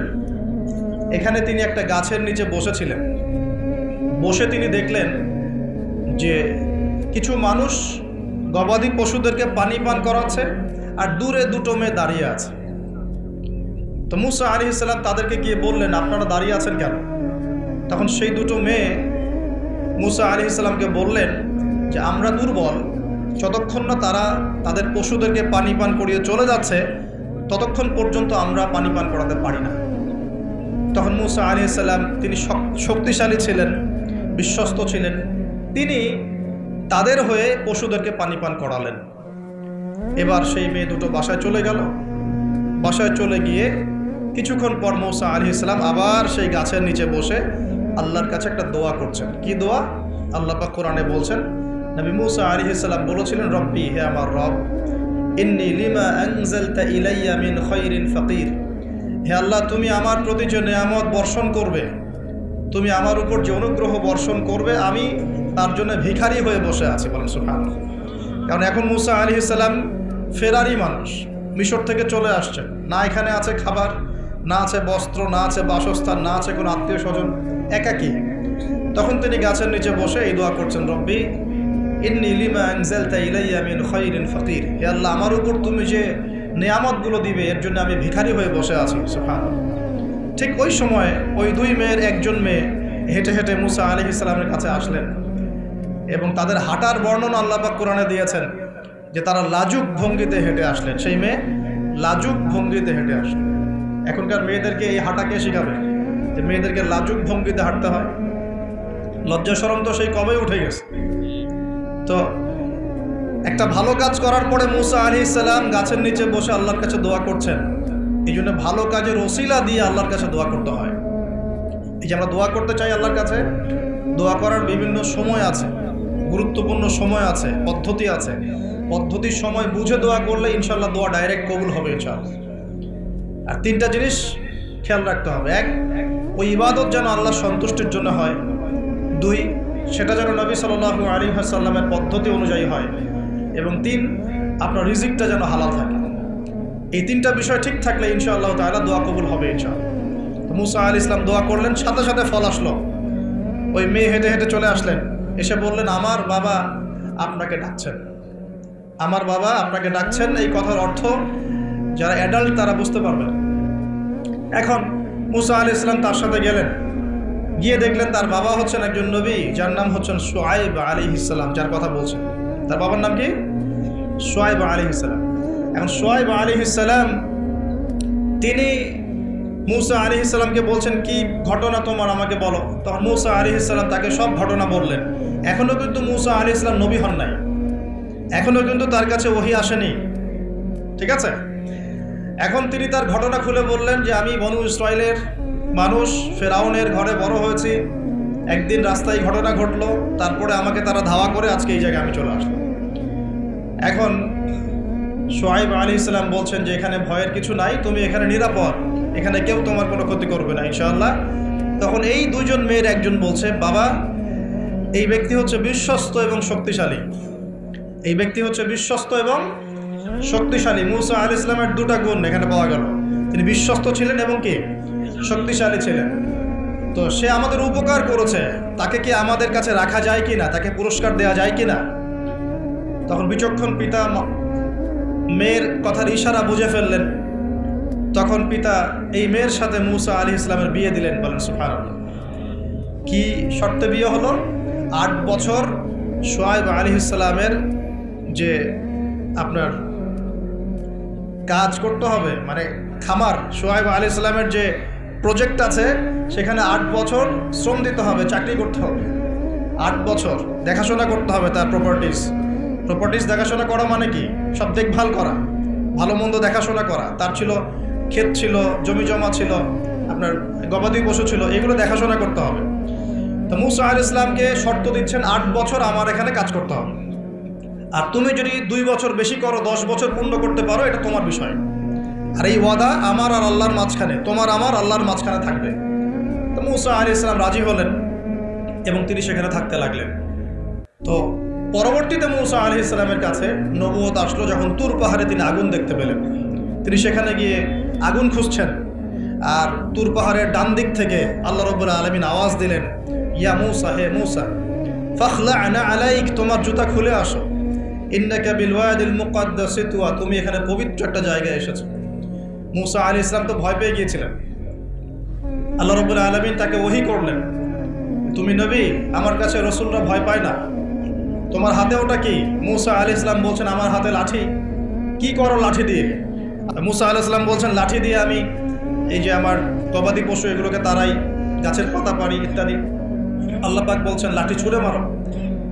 লাঠি ছুঁড়ে মারার সাথে সাথেই এটা একটা বড় অজগর হয়ে গেল, এবং মুসা আলাইহিস সালাম এটা দেখে পিছনে দৌড় দেওয়া শুরু করলেন। তখন আল্লাহ পাক ডেকে বললেন, ভয় পেও না, আমার কাছে যারা মুরসালিন রসুলগণ ভয় পায় না, তোমার হাতটা বগলের নিচে ঢোকাও। মুসা আলাইহিস সালাম হাত নিয়ে এই বগলের নিচে দিলেন, এবার বের করো। বের করলেন, দেখলেন হাত দিয়ে আলো বের হচ্ছে, মাশাআল্লাহ। এরপরে আল্লাহ পাক তাকে নবুয়ত দিলেন, যাও ফেরাউনের কাছে। কোন ফেরাউন? যেখান থেকে তুমি পালিয়ে এখানে এসেছো, ফেরাউনের কাছে গিয়ে ইযহাব ইলা ফিরআউনা ইন্নাহু তাগা, ফেরাউনের কাছে যাও, গিয়ে বলো যে সে সীমা লঙ্ঘন করেছে। কি সীমা লঙ্ঘন সেটা আমরা পরে দেখবো ইনশাআল্লাহ। আমরা মোটামুটি জানি ফেরাউন সম্পর্কে, সে কন্যা সন্তানদেরকে জীবিত রাখত, পুত্র সন্তানদেরকে হত্যা করত, বনু ইসরাইলকে বিভক্ত করে শাসন করত, জুলুম করত, এবং তার সবচেয়ে বড় অপরাধ হচ্ছে সে নিজেকে খোদা দাবি করেছে। সে বলেছে, আনা রব্বুকুমুল আ'লা, আমি তোমাদের মহান রব। তো সে সীমা লঙ্ঘন করেছে, নাউযুবিল্লাহ। তো আল্লাহ পাক মুসা আলাইহিস সালামকে তার কাছেই পাঠাচ্ছেন, ফেরাউনের কাছে যাও, দাওয়াত পেশ করো। মুসা আলাইহিস সালাম বলছেন, আল্লাহ আমার তো জিহ্বায় জড়তা আছে, রব্বি ইশরাহ লি সাদরি, আল্লাহ আমার বক্ষটাকে প্রশস্ত করে দেন, আর আমাকে সাহস দেন। ওয়া ইয়াসসির লি আমরি, আমার কাজকে সহজ করেন। ওয়াহলুল উকদাতাম মিন লিসানি, আমার জড়তা, জিহ্বার জড়তাগুলো দূর করে দেন। ইয়াফকাহু কওলি, যাতে মানুষ আমার কথা বুঝতে পারে, আর আমার ভাই হারুন আমার চেয়ে ভালো কথা বলতে পারে। আল্লাহ হারুনকেও নবুয়ত দান করুন। আল্লাহ পাক হারুন আলাইহিস সালামকেও নবুয়ত দান করলেন, এবং দুজনকে বললেন, ইযহাবা ইলা ফিরআউন, তোমরা দুজন এখন ফিরআউনের কাছে যাও, ইন্নাহু তাগা, ফাকুলা লাহু কাওলান লাইয়িনা, ফিরআউনের কাছে গিয়ে তার সাথে নম্র ভাষায় কথা বলবে, তাকে আল্লাহর দিকে দাওয়াত দিবে। যদি সে দাওয়াত কবুল না করে তখন তাকে শাস্তির ভয় দেখাবে, এবং সে যদি বিশ্বাস না করে তাহলে অজগর এবং হাতের এই যে মুজেজা, এই মুজেজাগুলো তোমরা দেখাবে। যাই হোক, তো মুসা আলাইহিস সালাম নবুয়ত পেয়েছেন শুআয়ব আলাইহিস সালামের আন্ডারে থাকার সময়। আমি তার কথা বলতে গিয়ে দেখে এসেছি। তো এই শুআয়ব আলাইহিস সালামের কওম ছিল কওমে মাদিয়ান। কি নাম ভাই? একটু বুঝবেন জিনিসটা, কওমে মাদিয়ান। তো এটা আসহাবুল আইকাও বলা হয়, তাদেরকে আসহাবুল আইকাও বলা হয়, কিন্তু এই জায়গাটার নাম ছিল কওমে মাদিয়ান, মাদিয়ান উপত্যকা। এখন শুআয়ব আলাইহিস সালাম খুব চমৎকার একজন বাগ্মী ছিলেন। বাগ্মী বলতে যিনি খুব সুন্দর করে কথা বলতে পারেন। আছে না এমন কিছু মানুষ সমাজে যারা খুব সুন্দর করে কথা বলতে পারে? তো শুআয়ব আলাইহিস সালাম নবীদের মধ্যে চমৎকার করে কথা বলতে পারতেন, এবং তার সাথে যুক্তি তর্কে কেউ পারত না। তিনি চমৎকার করে যুক্তি তর্ক উপস্থাপন করে সমাজের মানুষকে বোঝাতেন। আলহামদুলিল্লাহ, আমরা দোয়া করে আল্লাহ পাক সেই গুণাবলী আমাদের মধ্যে দান করুন। এখন তার কওমের সমস্যা ছিল কি? এক নাম্বার সমস্যা ছিল তার কওম আল্লাহর সাথে শিরক করত। এক নাম্বার কি করতো ভাই? শিরক মানে হচ্ছে আল্লাহর একত্ববাদের সাথে অংশীদার সাব্যস্ত করা। মনে রাখবেন, তার কওম এক নাম্বার কি অপরাধ করত? শিরক করত। দুই নাম্বার কুফর, শিরকের সাথে সাথে তারা কুফরি করত, আল্লাহ রাব্বুল আলামিন অনুগ্রহগুলোকে, নিয়ামতগুলোকে অস্বীকার করত। তিন নাম্বার, এই দুটোর পাশাপাশি ওদের অপরাধ ছিল যে তারা মাপে কম দিত। কি করত? মাপে কম দিত। তিন নাম্বার। চার নাম্বার, ওরা অন্যের সম্পদ, মানুষের সম্পদ অন্যায়ভাবে দুই নাম্বারই করে লুটে পুটে খাইত। এই চারটা ছিল ওদের মেজর অপরাধ। কয়টা অপরাধ? এই চারটা মারাত্মক মেজর অপরাধ। এখন আসেন, এদের কি পরিণতি হলো সেটা বলার আগে আমরা এই পাপগুলো নিয়ে একটু আলোচনা করি। এই পাপগুলো নিয়ে একটু আলোচনা করি সংক্ষিপ্ত করে। মাদিয়ান কওমের সর্বপ্রথম অপরাধ ছিল তারা আল্লাহর সাথে শিরক করত, মানে আল্লাহ পাকের তাওহীদের সাথে অংশীদার সাব্যস্ত করত। এখন এই শিরকটা কিন্তু প্রত্যেক যুগেই নবীদের সময় হয়েছে, এবং আমাদের নবী মুহাম্মদ সাল্লাল্লাহু আলাইহি ওয়াসাল্লাম তার জামানাতেও কিন্তু আবু জেহেল, আবু লাহাব, উতবা, সাইবা এরা কিন্তু শিরক করেছে। এখন এই শিরকটাকে নবী সাল্লাল্লাহু আলাইহি ওয়াসাল্লাম খুব সহজ করে ভাগ করে দিয়ে গেছেন। আমরা যদি কোরআন এবং হাদিসটা ঘাটাঘাটি করি, আমরা দেখব যে শিরকটা আসলে তিন প্রকার হয়। এই তাওহীদ এবং শিরকটা তিন প্রকার হয়। একটা হলো একত্ববাদ, যেমন তিন প্রকার হয়, শিরকও তিন প্রকার হয়। যেমন আল্লাহ পাকের তাওহীদ একত্ববাদ যেমন তিন ভাগে ভাগ করা যায়, শিরকটাকেও তিন ভাগে ভাগ করা যায়। যেমন তাওহীদকে আমরা ভাগ করি একভাবে, তাওহীদে রুবুবিয়্যাত, তাওহীদে উলুহিয়্যাত এবং তাওহীদে আসমা ওয়া সিফাত। এই তিন ভাগে আমরা ভাগ করি। ঠিক একইভাবে শিরকটাও তিন ভাগে হয়।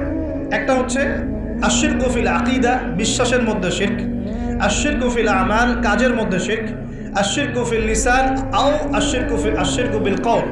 শিরক হচ্ছে আপনার কথার মধ্যে অথবা জবানের মধ্যে, মানে ভাষাগত শিরক, কর্মগত শিরক এবং আকীদাগত শিরক। আমি কি বোঝাতে পারছি? এই তিনটা সহজ করে দিলাম। শিরক এরকম তিন ভাগে ভাগ করা যায়।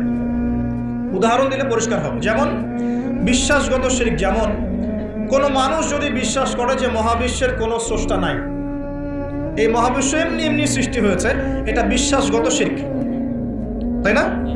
কেউ যদি বিশ্বাস করে যে আল্লাহ এই বিশ্বকে সৃষ্টি করেছেন, কিন্তু আল্লাহর পাশাপাশি আরো ইলাহ আছে, নাউযুবিল্লাহ, এটাও হবে বিশ্বাসগত শিরক। কেউ যদি মনে করে যে আল্লাহ পর্যন্ত পৌঁছতে হলে আমাকে এই যে চন্দ্র, সূর্য, গ্রহ, নক্ষত্র, গাছপালা এগুলোর পূজা করতে হবে, শিরক। এটা হলো বিশ্বাসগত শিরক। ধরেন কেউ যদি মনে করে যে আল্লাহ বলতে কেউ নাই, নাস্তিকতায় বিশ্বাস করে যে কোনো ইলাহ নাই, এই মহাবিশ্ব বিগ ব্যাং থেকে সৃষ্টি হয়েছে, এটাও হবে কি?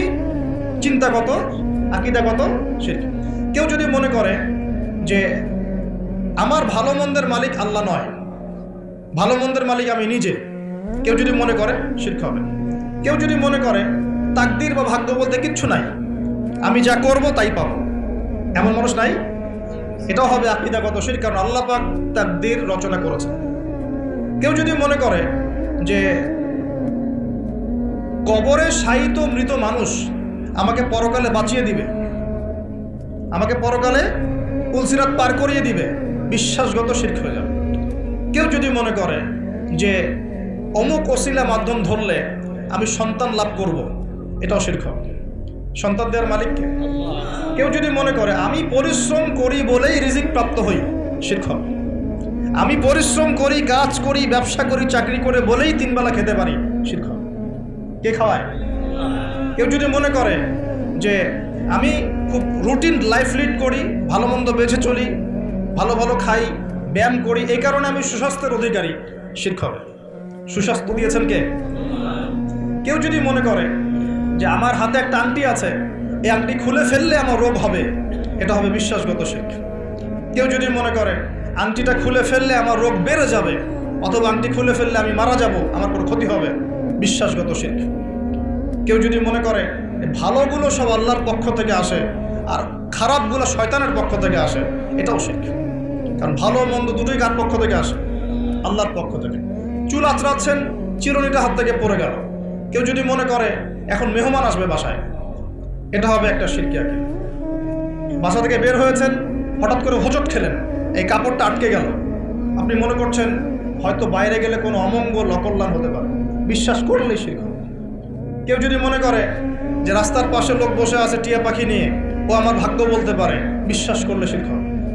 কেউ যদি পত্রিকা খুলে দেখে রাশি ফলে লেখা আছে তুমি সিংহ রাশি, তোমার আজকের দিনটা এমন যাবে, বিশ্বাস করলে শিরক। কেউ যদি হাত দেখায় জ্যোতিষীকে, দেখিয়ে বলে যে আমার ভবিষ্যৎ বলে দেন, আমার কয়টা বিয়ে হবে, কয়টা বাচ্চা হবে, কেউ যদি বিশ্বাস করে তাহলে শিরক হবে। এরকম অসংখ্য শিরক হতে পারে, আমি বলে শেষ করতে পারবো না, যেগুলো মানুষের চিন্তার সাথে সম্পৃক্ত। কিসের সাথে সম্পৃক্ত? এই চিন্তার সাথে যে শিরকগুলো সম্পৃক্ত, এগুলোকে আমরা বলি আশিরকু ফিল আকীদা বা বিশ্বাসগত শিরক। আমি কি বুঝাতে পারছি? আমি সহজ করে দিচ্ছি। 2 নাম্বার হচ্ছে আশিরকু ফিল আমাল, কাজের মধ্যে শিরক। কেমন? যেমন আল্লাহ বলেছেন আল্লাহর জন্য নামাজ পড়তে, যদি আমি বা আপনি অন্য কাউকে দেখানোর জন্য নামাজ পড়ি, কি হবে? শিরক হবে। আল্লাহ বলেছেন আল্লাহর সন্তুষ্টির জন্য দিনের জ্ঞান অর্জন করতে। এখন আমি যদি জ্ঞান অর্জন করি এই জন্য যে মানুষ আমাকে অনেক বড় বক্তা বলবে, অনেক বড় আলেম বলবে, মুফতি মুফাসসির বলবে, হ্যাঁ সবাই দাওয়াত করে খাওয়াবে আমাকে, ইত্যাদি ইত্যাদি, দুনিয়ার স্বার্থ থাকলেই এটা শিরক হয়ে যাবে। কি হবে? শিরক হয়ে যাবে। আল্লাহ পাক বলেছেন যে আল্লাহ রাব্বুল আলামিনকে সেজদা করতে। এখন আমরা যদি কোনো জড় পদার্থকে সেজদা করা শুরু করি, কি হবে? যদি কোনো মানুষকে সেজদা করি, যদি কোনো মৃত মানুষকে সেজদা করি, আচ্ছা এটা ক্লিয়ার রাখবেন আগে। আল্লাহ পাক বলেছেন আল্লাহর জন্য কুরবানি করতে, ফাসাল্লি লিরাব্বিকা ওয়ানহার। আল্লাহর জন্য কুরবানি করি আমরা, অন্য কারোর জন্য করি? যদি আল্লাহ ছাড়া অন্য কাউকে সন্তুষ্ট করার জন্য কেউ কুরবানি করে, কি হবে? শিরক হবে। আল্লাহ বলেছেন দান সদকা করতে আল্লাহর সন্তুষ্টির জন্য। এখন আমি দান সদকা করলাম, বড় একটা ফুটানি, যে আমাকে বড় মানুষ বড় দানবীর বলবে, এরকম বিশ্বাস করলে, মনের মধ্যে নিয়ত থাকলেই শিরক হয়ে যাবে। হজ করতে বলেছেন আল্লাহ পাক আল্লাহকে সন্তুষ্ট করার জন্য। এখন আপনি হজ করে আসলেন এবং টাইটেল লাগিয়ে বেড়াচ্ছেন আমি অমুক আলহাজ হাজি সাহেব, ঠিক আছে? মানুষ আমাকে আলহাজ বলবে, হাজি সাহেব বলবে, মানুষ আমাকে তখন ভোটটা দিবে, ভোটের সময় তখন আমাকে মানুষ ভোটটা দিবে, ওই স্বার্থ যদি থাকে শিরক হয়ে যাবে।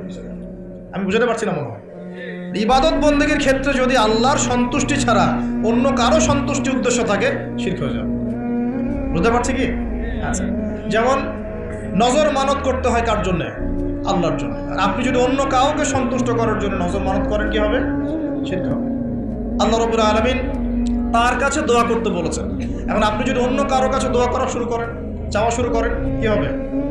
আল্লাহ পাক আল্লাহর জন্য কুরবানি করতে বলেছেন। কিছু মানুষ জিনদের জন্য কুরবানি করে এখনও সমাজের মধ্যে, জিনকে বশ করার জন্য, তাবে করার জন্য এবং জিন কেন্দ্রিক জাদুবিদ্যার চর্চা করার জন্য মানুষ জিনদের সামনে কুরবানি করে এখনও। পার্বত্য অঞ্চলগুলো ঘুরলে আপনারা দেখতে পাবেন। এবং মানুষ জাদুবিদ্যার চর্চাও করে। কেউ যদি কুফরি, তন্ত্রমন্ত্র, এইসব জাদুবিদ্যার চর্চা করে, শিরক হয়ে যাবে। এরকম প্রচুর কাজ আছে যেগুলো আমলগত শিরক, কাজগত শিরক। একটা গেল চিন্তাগত শিরক, একটা গেল কি কাজগত, আমলগত শিরক। আরেকটা হতে পারে কথায়, লিসান বা জবানে, আল কওল ফিল কওল, কথা, জবান, এগুলোর মধ্যে শিরক হতে পারে। যেমন এই যে যদি আপনাকে জিজ্ঞাসা করি ভাই কেমন আছেন, তো বললো যে আপনার দোয়ায় ভালো আছে, আপনার দোয়ায় ভালো আছে। যদি বলতেই হয় বলতে হবে আলহামদুলিল্লাহ আপনার দোয়ায় ভালো আছে, আলহামদুলিল্লাহ আল্লাহর সন্তুষ্টি, আল্লাহর ইচ্ছা, অতঃপর আপনার দোয়ায় ভালো আছে। জিজ্ঞাসা করছি আপনার মা কেমন আছে, যদি কেউ বলে মা খুব অসুস্থ ছিল, ভাগ্যিস একজন ভালো ডাক্তার পেয়েছিলাম, না হলে মাকে বাঁচানো যেত না, কথা বলার সাথে সাথেই শিরক হয়ে গেছে। বুঝতে পারছেন না মনে হয়? কেউ যদি বলে যে আগামীকাল বৃষ্টি হবে, আগামীকাল বৃষ্টি হবে, এখনো কিন্তু বৃষ্টির কোনো আলামত দেখা যাচ্ছে না, এমনি বললো যে আগামীকাল বৃষ্টি হবেই, বলার সাথে সাথে কি হবে? যদি এভাবে বলে যে আকাশে মেঘ দেখা যাচ্ছে, ইনশাআল্লাহ আগামীকাল বৃষ্টি হতে পারে, তাহলে শিরক হবে না, তাহলে শিরক হবে না। আপনি কি করবেন? ইনশাআল্লাহ আমি আগামীকাল এই কাজটা করব, আমি আগামীকাল এই অমুক কাজটা করব, এই কথাটা বললে শিরকের গন্ধ থাকবে। যদি বলেন ইনশাআল্লাহ আমি আগামীকাল এই কাজ করব, তাহলে ঠিক আছে। এরকম অনেক। নাম কি? বলছে আমার নাম শাহিন শাহ। নাম কি? শাহিন শাহ মানে রাজাদের রাজা, রাজাদের রাজা। কে রাজাদের রাজা? নামগত শিরক হয়ে গেছে। অনেক সময় আমরা নাম নিয়ে অনেক মশকরা করি না, বলি যে কি মফিজ, হ্যাঁ, তারপরে অনেক বিভিন্ন নাম বলি, খালেক, এই খালেক, এই মফিজ, এইভাবে নাম ধরে ডাকা যাবে। আপনি সম্মানের সাথে বলতে হবে আব্দুল খালেক। কি বলতে হবে? আব্দুল খালেক। খালেক ও কি সৃষ্টিকর্তা নাকি সৃষ্টিকর্তার বান্দা? কোনটা? এরকম কথায় আমরা প্রচুর শিরক করি। অনেকে তো পলিটিক্যালি বলেন জনগণই সমস্ত ক্ষমতার উৎস, তাই না? এই শব্দ শোনা নাই মনে হয়? জনগণ সমস্ত ক্ষমতার উৎস। আল্লাহ পাক সূরা মুলকে কি বলছেন? তাবারাকাল্লাযী বিয়াদিহিল মুলক। তাবারাকাল্লাযী, বরকতময় সেই সত্তা যার হাতে সমস্ত ক্ষমতা। কুলিল্লাহুম্মা মালিকাল মুলক। মুলকের মালিক কে? রাজত্বের মালিক কে? রাজত্বের মালিক জনগণ, আল্লাহ। যদি আল্লাহ রাব্বুল আলামিনের বিধিবিধানগুলোকে, আল্লাহ পাকের বিধিবিধানগুলোকে কেউ মনে করে যে না এই বিধিবিধানগুলো এখন চলে না, আগে চলতো, এটা বলার সাথে সাথে শিরক হয়ে গেছে। বুঝতে পারছেন না? আল্লাহ পাকের বিধিবিধানগুলো এখন চলে না, আগে চলতো, ওই যুগে চলতো, এই যুগে চলে না, বলার সাথে সাথে শিরক হয়ে গেছে। কেউ যদি এই যে ইসলাম নিয়ে ঠাট্টা মস্করা করে, এই এরা তো মৌলবাদী, এরা তো ধর্মান্ধ লোকজন, এই যে টিটকারি মস্কারি, এই টিটকারি মস্করা করার সাথে সাথেই শিরক হয়ে গেছে। আল্লাহ পাক সূরা তওবায় বলেছেন এটা কুফরিও হয়েছে, শিরকের সাথে সাথে কুফরিও হয়েছে। এরকম অনেক ব্যাপার আছে। আমরা বলি যে আমরা যা বিধান দিচ্ছি এই বিধান আল্লাহর বিধানের চাইতে ভালো, এরকম কেউ মনে করলে বললেই শিরক হয়ে যাবে, শিরকের সাথে কুফরিও হয়ে যাবে, দুটোই হয়ে যাবে। যদি বলে না আল্লাহর বিধানের চেয়ে বেশি ভালো না, কিন্তু আল্লাহর বিধানের সমান, সমান বললেও শিরক হয়ে যাবে, কুফরি হয়ে যাবে। আমি কি বুঝাতে পারছি ভাই? মানে কথার মধ্যে প্রচুর শিরক করি আমরা, এখন প্রচুর শিরক করি। সবচেয়ে মারাত্মক এই হচ্ছে শিরকের পাপ। কারো আমল নামায় যদি শিরকের পাপ না থেকে অন্য যে কোনো পাপ থাকে, আল্লাহ তার নবীকে ওয়াদা করেছেন সেই পাপ মাফ করে দিব ইনশাআল্লাহ। আল্লাহ পাক মেরাজের আলোচনা হচ্ছিল মনে একটু আগে, তো মেরাজের রাতে আল্লাহ পাক নবী সাল্লাল্লাহু আলাইহি ওয়াসাল্লামকে 3টা স্পেশাল গিফট দিয়েছেন। কয়টা? 3টা স্পেশাল গিফট দিয়েছেন, 3টা হাদিয়া, হাদিয়া তোফা। প্রিয় নবীকে ভালোবেসে, আমাদের নবীকে আল্লাহ পাক সবচেয়ে বেশি ভালোবাসেন না, ভালোবেসে 3টা হাদিয়া দিয়েছেন। এক, তোমার উম্মতের উপর 50 ওয়াক্ত নামাজ, যেটা কমতে কমতে কমতে কমতে কত আসছে? 5। আর কমানোর জন্য কোন নবী ফোর্স করছিলেন? নবী মুসা আলাইহিস সালাম, যার কথা একটু আগে বলছিলাম। কারণ তিনি বলছিলেন যে আমার উম্মতের উপর 2 ওয়াক্ত নামাজ ফরজ ছিল, 5 ওয়াক্ত নামাজ আপনার উম্মত পারবে না, রাসূলুল্লাহ আপনি যান আরো কমিয়ে নিয়ে আসেন। মুসা আলাইহিস সালাম দূরদর্শিতা ছিল না তার? আসলে দেখেন তো আমাদের সমাজে 5 ওয়াক্ত নামাজ কতজন পড়ে? আসলে কি বেশিরভাগ মানুষ নামাজই না বেশিরভাগ মানুষ বেনামাজি? কোনটা? তাহলে ওনার দূরদর্শিতা কিন্তু ঠিক ছিল। এগুলোকে গায়েবের খবর বলে না। ওই যে বললাম আকাশে মেঘ জমেছে, আকাশে মেঘ জমেছে, এখন আপনি ছাতা নিয়ে বাসা থেকে বের হয়েছে, এটা কি আপনি গায়েবের খবর জানেন? আপনি বসীরা আছে, আপনার দূরদর্শিতা আপনি দেখতে পাচ্ছেন। ফেরেশতারা কি বলেছিল? আতাজআলু ফীহা মান ইউফসিদু ফীহা ওয়া ইয়াসফিকু দিমা। আল্লাহ আপনি পৃথিবীতে এমন কাউকে পাঠাতে যাচ্ছেন পৃথিবীতে গিয়ে ফিতনা ফাসাদ সৃষ্টি করবে আর রক্তপাত ঘটাবে। মানুষ সেই কাজ পৃথিবীতে করছে কিনা? তার মানে কি ফেরেশতারা গায়েবের খবর জানে না? তাদের বসীরা, কারণ এই কাজটা আগে জিন জাতি করেছিল। তো যেটা বলছিলাম, একটা হচ্ছে 50 ওয়াক্ত নামাজ। 2 নাম্বার, আল্লাহ পাক সূরা বাকারার শেষের 3টা আয়াত দিয়েছেন। কয়টা আয়াত? কোন বর্ণনা এসেছে 2টা আয়াত, আর কোন বর্ণনা আছে শেষের 3টা আয়াত। লিল্লাহি মা ফিস সামাওয়াতি, এখান থেকে ফানসুরনা আলাল কওমিল কাফিরিন পর্যন্ত এই 3টা আয়াত। যে ব্যক্তি রাত্রেবেলা পড়ে ঘুমাবে সারা রাত ইবাদত করার নেকি পাবে ইনশাআল্লাহ। পারা যাবে না এটা পড়তে? আজকের লেকচার শোনার পরে যতদিন বেঁচে থাকবেন একদিনও এই আয়াতগুলো না পড়ে ঘুমাবেন না ইনশাআল্লাহ। পারবেন তো ইনশাআল্লাহ? আলী রাদিয়াল্লাহু আনহু বলতেন কোন বুদ্ধিমান মানুষ রাতের বেলা এই 3 আয়াত না পড়ে ঘুমাতে পারে না। যার বুদ্ধি আছে সেটা না পড়ে ঘুমাইতে পারে না। কারণ এই 3টা আয়াত তেলাওয়াত করে ঘুমালে আপনি সারা রাত নফলের ইবাদত পাচ্ছেন, নেকি পাচ্ছেন, সারা রাত নফল ইবাদতের নেকি পাচ্ছেন। এবং রাতের বেলা যে জিন হ্যাঁ, জাদু, কুফরি কালাম, দৃশ্য অদৃশ্যের যে ক্ষতিগুলো আছে, এই সব কিছু থেকে আল্লাহ আপনাকে হেফাজত করবে ইনশাআল্লাহ। অতএব এটা একটা গিফট আল্লাহ পাক দিয়েছেন মেরাজের রাতে। মেরাজ নিয়ে আলোচনা হয়, কিন্তু মেরাজের সবচেয়ে মূল জিনিসগুলো আমরা আমল করি না। মেরাজের রাতে এসেছে 5 ওয়াক্ত নামাজ, ওই নামাজই তো পড়ি না।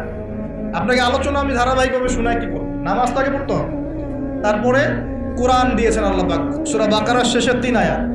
এতটুকু মুখস্থ করতে পারে না মুসলিম উম্মার যুবকরা। এদিকে একদম Bankimchandra, Saratchandra physics, chemistry, biology, ইতিহাস, সাহিত্য সব পড়ে শেষ করে ফেলেছে। হুমায়ুন আহমেদ, হুমায়ুন আজাদ পড়ে শেষ, হিমু হয়ে ঘুরে বেড়াচ্ছে রাস্তাঘাটে, কিন্তু তাই না? কিন্তু সূরা বাকারার শেষের 3টা আয়াত মুখস্থ বলতে পারে না। এই জেনারেশন দিয়ে কিছুই হবে না।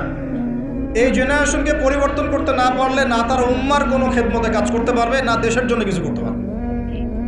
দেশের জন্যও কিছু করতে পারবে না, উম্মার জন্য করা তো অনেক দূরের কথা। সারাদিন পরে আসে গার্লফ্রেন্ড নিয়ে, মাদক দ্রব্য নিয়ে, পর্নোগ্রাফি নিয়ে, এই মাদক, গাঁজা, ইয়াবার আসর নিয়ে। তারপরে কোনো কোনো ক্ষেত্রে দেখা যায় হকি স্টিক নিয়ে মারামারি করে বেড়াচ্ছে, হল দখল করবে। হয় না এগুলো? যুবকদের অধঃপতনের মূল কারণ হচ্ছে এখন মাদক, তারপরে মেয়ে, নারীর নেশা, পতিতাবৃত্তি, পর্নোগ্রাফি, গার্লফ্রেন্ড বয়ফ্রেন্ডে যে ফ্রি মিক্সিং, সামনে আবার ওই যে ভ্যালেন্টাইন্স নাকি আসবে, ওটার আলোচনা কালকে করবো ইনশাল্লাহ, আজকে না। তো এগুলো নিয়ে আমাদের যুব সমাজকে ব্যস্ত রাখা হয়েছে, অথচ এই যুবকরা এখন 5 ওয়াক্ত নামাজ, নামাজের হুকুম আহকাম, ওযুর নিয়ম কানুন, ফরজ, ওয়াজিব, সুন্নত, মুস্তাহাব, হ্যাঁ, ফিকহের মাসলা মাসাইল, কোরআন রিডিং পড়তে পারা, এই বেসিক জ্ঞানগুলো পর্যন্ত অর্জন করছে না। তাহলে কি তাদেরকে দিয়ে আমাদের উম্মার অগ্রগতি হবে বলে মনে হয়? হবে। যতদিন পর্যন্ত না তাদেরকে আমরা পরিবর্তন করতে পারছি না, ততদিন হবে না। যদি পরিবর্তন করতে পারি ইনশাআল্লাহ হবে। পরিবর্তন করা যাবে তো ইনশাআল্লাহ? আমরা রাজি আছি তো ইনশাআল্লাহ? যুব সমাজ ওয়াদা করতে পারেন তো ইনশাআল্লাহ যে আমরা সবাই কোরআন পড়া শিখব, 5 ওয়াক্ত নামাজ পড়ব, মাদকের ধার কাছেও যাব না, এবং এই মেয়েদের পিছনে ঘুরবো না, পর্নোগ্রাফি দেখব না, ঠিক আছে? এবং পশ্চিমা সংস্কৃতির ধাঁচে আমরা জীবনকে গড়ব না। আফসোস লাগে, প্রায়ই বলি কথাটা, উপর লেভেল থেকে শুরু করে বাথরুমের কমোড পর্যন্ত সবই এখন পশ্চিমাদের অনুকরণে চলছে একদম। আমাদের নবীজি বলেছেন বাম পায়ে ভর দিয়ে ইস্তেঞ্জা করো। এখন আপনি বাথরুমে যায় কীভাবে করবেন ইস্তেঞ্জা? সব বাথরুম তো ইংলিশ, সব ইংলিশ। মানে এখন আমরা লন্ডন বানাতে চাই সব জায়গায়। যারা আমাদেরকে 200 বছর শাসন করলো, আমরা ওদের সুন্নত নিয়ে পড়ে আছি। 200 বছর শাসন করেছে, লাথি দিয়েছে আমাদের বাবাদের বুকের মধ্যে, আমাদের বাপ দাদাদের বুকে, পিঠে, পাছায় লাথি মারছে এই ব্রিটিশটাই। আর আমরা ওদেরকে এখন নম করি বসে বসে। চেহারা ওর মতো, চুল কাটছে ওর মতো। সিলেটেড আমি বেশি দেখি, চুলের কি কাটিং, সব লন্ডন কাটিং, মাশাআল্লাহ। হ্যাঁ, সুন্নত নাই, বাবরি নাই। দেখবেন যে আপনি এই দিক ছিলে রেখে দিয়েছে একদম গোল করে ঘুরে, মাঝখানে এতটুকু চুল আছে। কাটে এই কাটিং কোত্থেকে আসলো? কোত্থেকে আসলো? কার সুন্নত ফলো করতেছো তোমরা? কার সুন্নত ফলো করছো? তোমাদের কি মনে হয় যে নবী সাল্লাল্লাহু আলাইহি ওয়াসাল্লাম আনস্মার্ট মানুষ ছিলেন? আমাদের নবীর সুন্নতের চেয়ে ভালো কোনো সুন্নত হয়? তার রুচিবোধ কি আমাদের চেয়ে উন্নত ছিল না? তিনি সবসময় টিপটাপ পরিপাটি থাকতেন, কাপড় চোপড়, ওঠা বসা, চলাফেরা, কথাবার্তা, আতর সুগন্ধি ব্যবহার করা, তার বসত বাড়ি অলওয়েজ নিট অ্যান্ড ক্লিন, পরিষ্কার। আমাদের খুব দুঃখ লাগে এগুলো দেখলে, যে মুসলিমদের বাথরুমগুলো নোংরা হবে কেন? আর তুহুরুশ শাতরুল ঈমানই তো বোঝাতে পারলাম না। পবিত্রতা, নিট অ্যান্ড ক্লিন, চকচকা ঝকচকা থাকবে মুসলিমদের বাড়িঘর, এটা হলো পবিত্রতা, ঈমানের একটা অংশ। ঈমানের অর্ধেকই পবিত্রতা। আমাদের বাড়িঘর, পোশাক পরিচ্ছদ, চেহারা সুরত সব পরিষ্কার থাকতে হবে, এক ঝকঝক করবে। এটা মুসলমানের বাড়ি দেখলে বোঝা যাবে।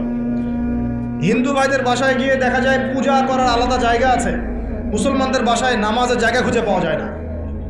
এটা কেন? মুসলিমদের বাসায় নামাজের জায়গা খুঁজতে হয়, নামাজ পড়ার জায়গা কোথায় দেখান? বাসা বানাচ্ছেন 5 তলা 10 তলা, এগুলো সামনে কবরস্থান হবে, কারণ ভূমিকম্প আসতেছে, আগেই বলছে। এবং সিরিজ আসবে, সিরিজ সানাওয়াতুজ জালাজিল, জালজালার বছরগুলো আসবে, ওইদিকে আমি পরে আসতেছি। তো বানান আর উঁচু উঁচু বানান।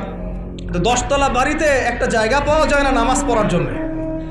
ড্রয়িং রুমে নামাজ পড়তে হয়, বেডরুমে নামাজ পড়তে হয়, বাথরুমের সামনে নামাজ পড়তে হয়। অথচ একটা ছোট্ট হিন্দু ভাইয়ের বাসায় গিয়ে দেখেন তার ইবাদত, তাদের ইবাদত মানে তাদের ভাষায় বলছি, উপাসনা তাদের করা আলাদা জায়গা আছে। দেখেন নাই? তাহলে ধর্মকে কে বেশি শ্রদ্ধা করে? আমার কোনো ফিকির আছে নামাজ নিয়ে? বাড়িতে কাজের বুয়া থাকার জায়গা আছে, নামাজ পড়ার জায়গা। বাড়িতে গোডাউন আছে, গোডাউন রাখার জায়গা। বাড়িতে টয়লেট আছে, 5টা-6টা টয়লেট, সব ইংলিশ, নামাজের জায়গা নেই। বাড়িঘর বানাবেন, আলাদা করে নামাজের জায়গা করবেন। আজকেই বাসায় গিয়ে বাসায় ঠিক করবেন কোন জায়গায় নামাজের। ওই ঘরটা পরিষ্কার থাকবে, আরও বেশি পরিষ্কার থাকবে, আতর খুশবু দেওয়া থাকবে, ওখানে আগর আতর থাকবে, আগর তো জ্বালান আপনারা। একটা আধ্যাত্মিক পরিবেশ থাকবে, ঢুকলেই নামাজ পড়তে ইচ্ছা করবে। আর বাড়িঘরের টয়লেট হবে পরিষ্কার পরিচ্ছন্ন। আমাদের মুসলিম জাতি নিট অ্যান্ড ক্লিন, পরিষ্কার জাতি। আমরা সবসময় রাসূল সাল্লাল্লাহু আলাইহি ওয়াসাল্লামের মতো টিপটাপ পরিপাটি থাকবো ইনশাআল্লাহ। পারবো তো ইনশাআল্লাহ? আল্লাহ কবুল করুন, আমিন।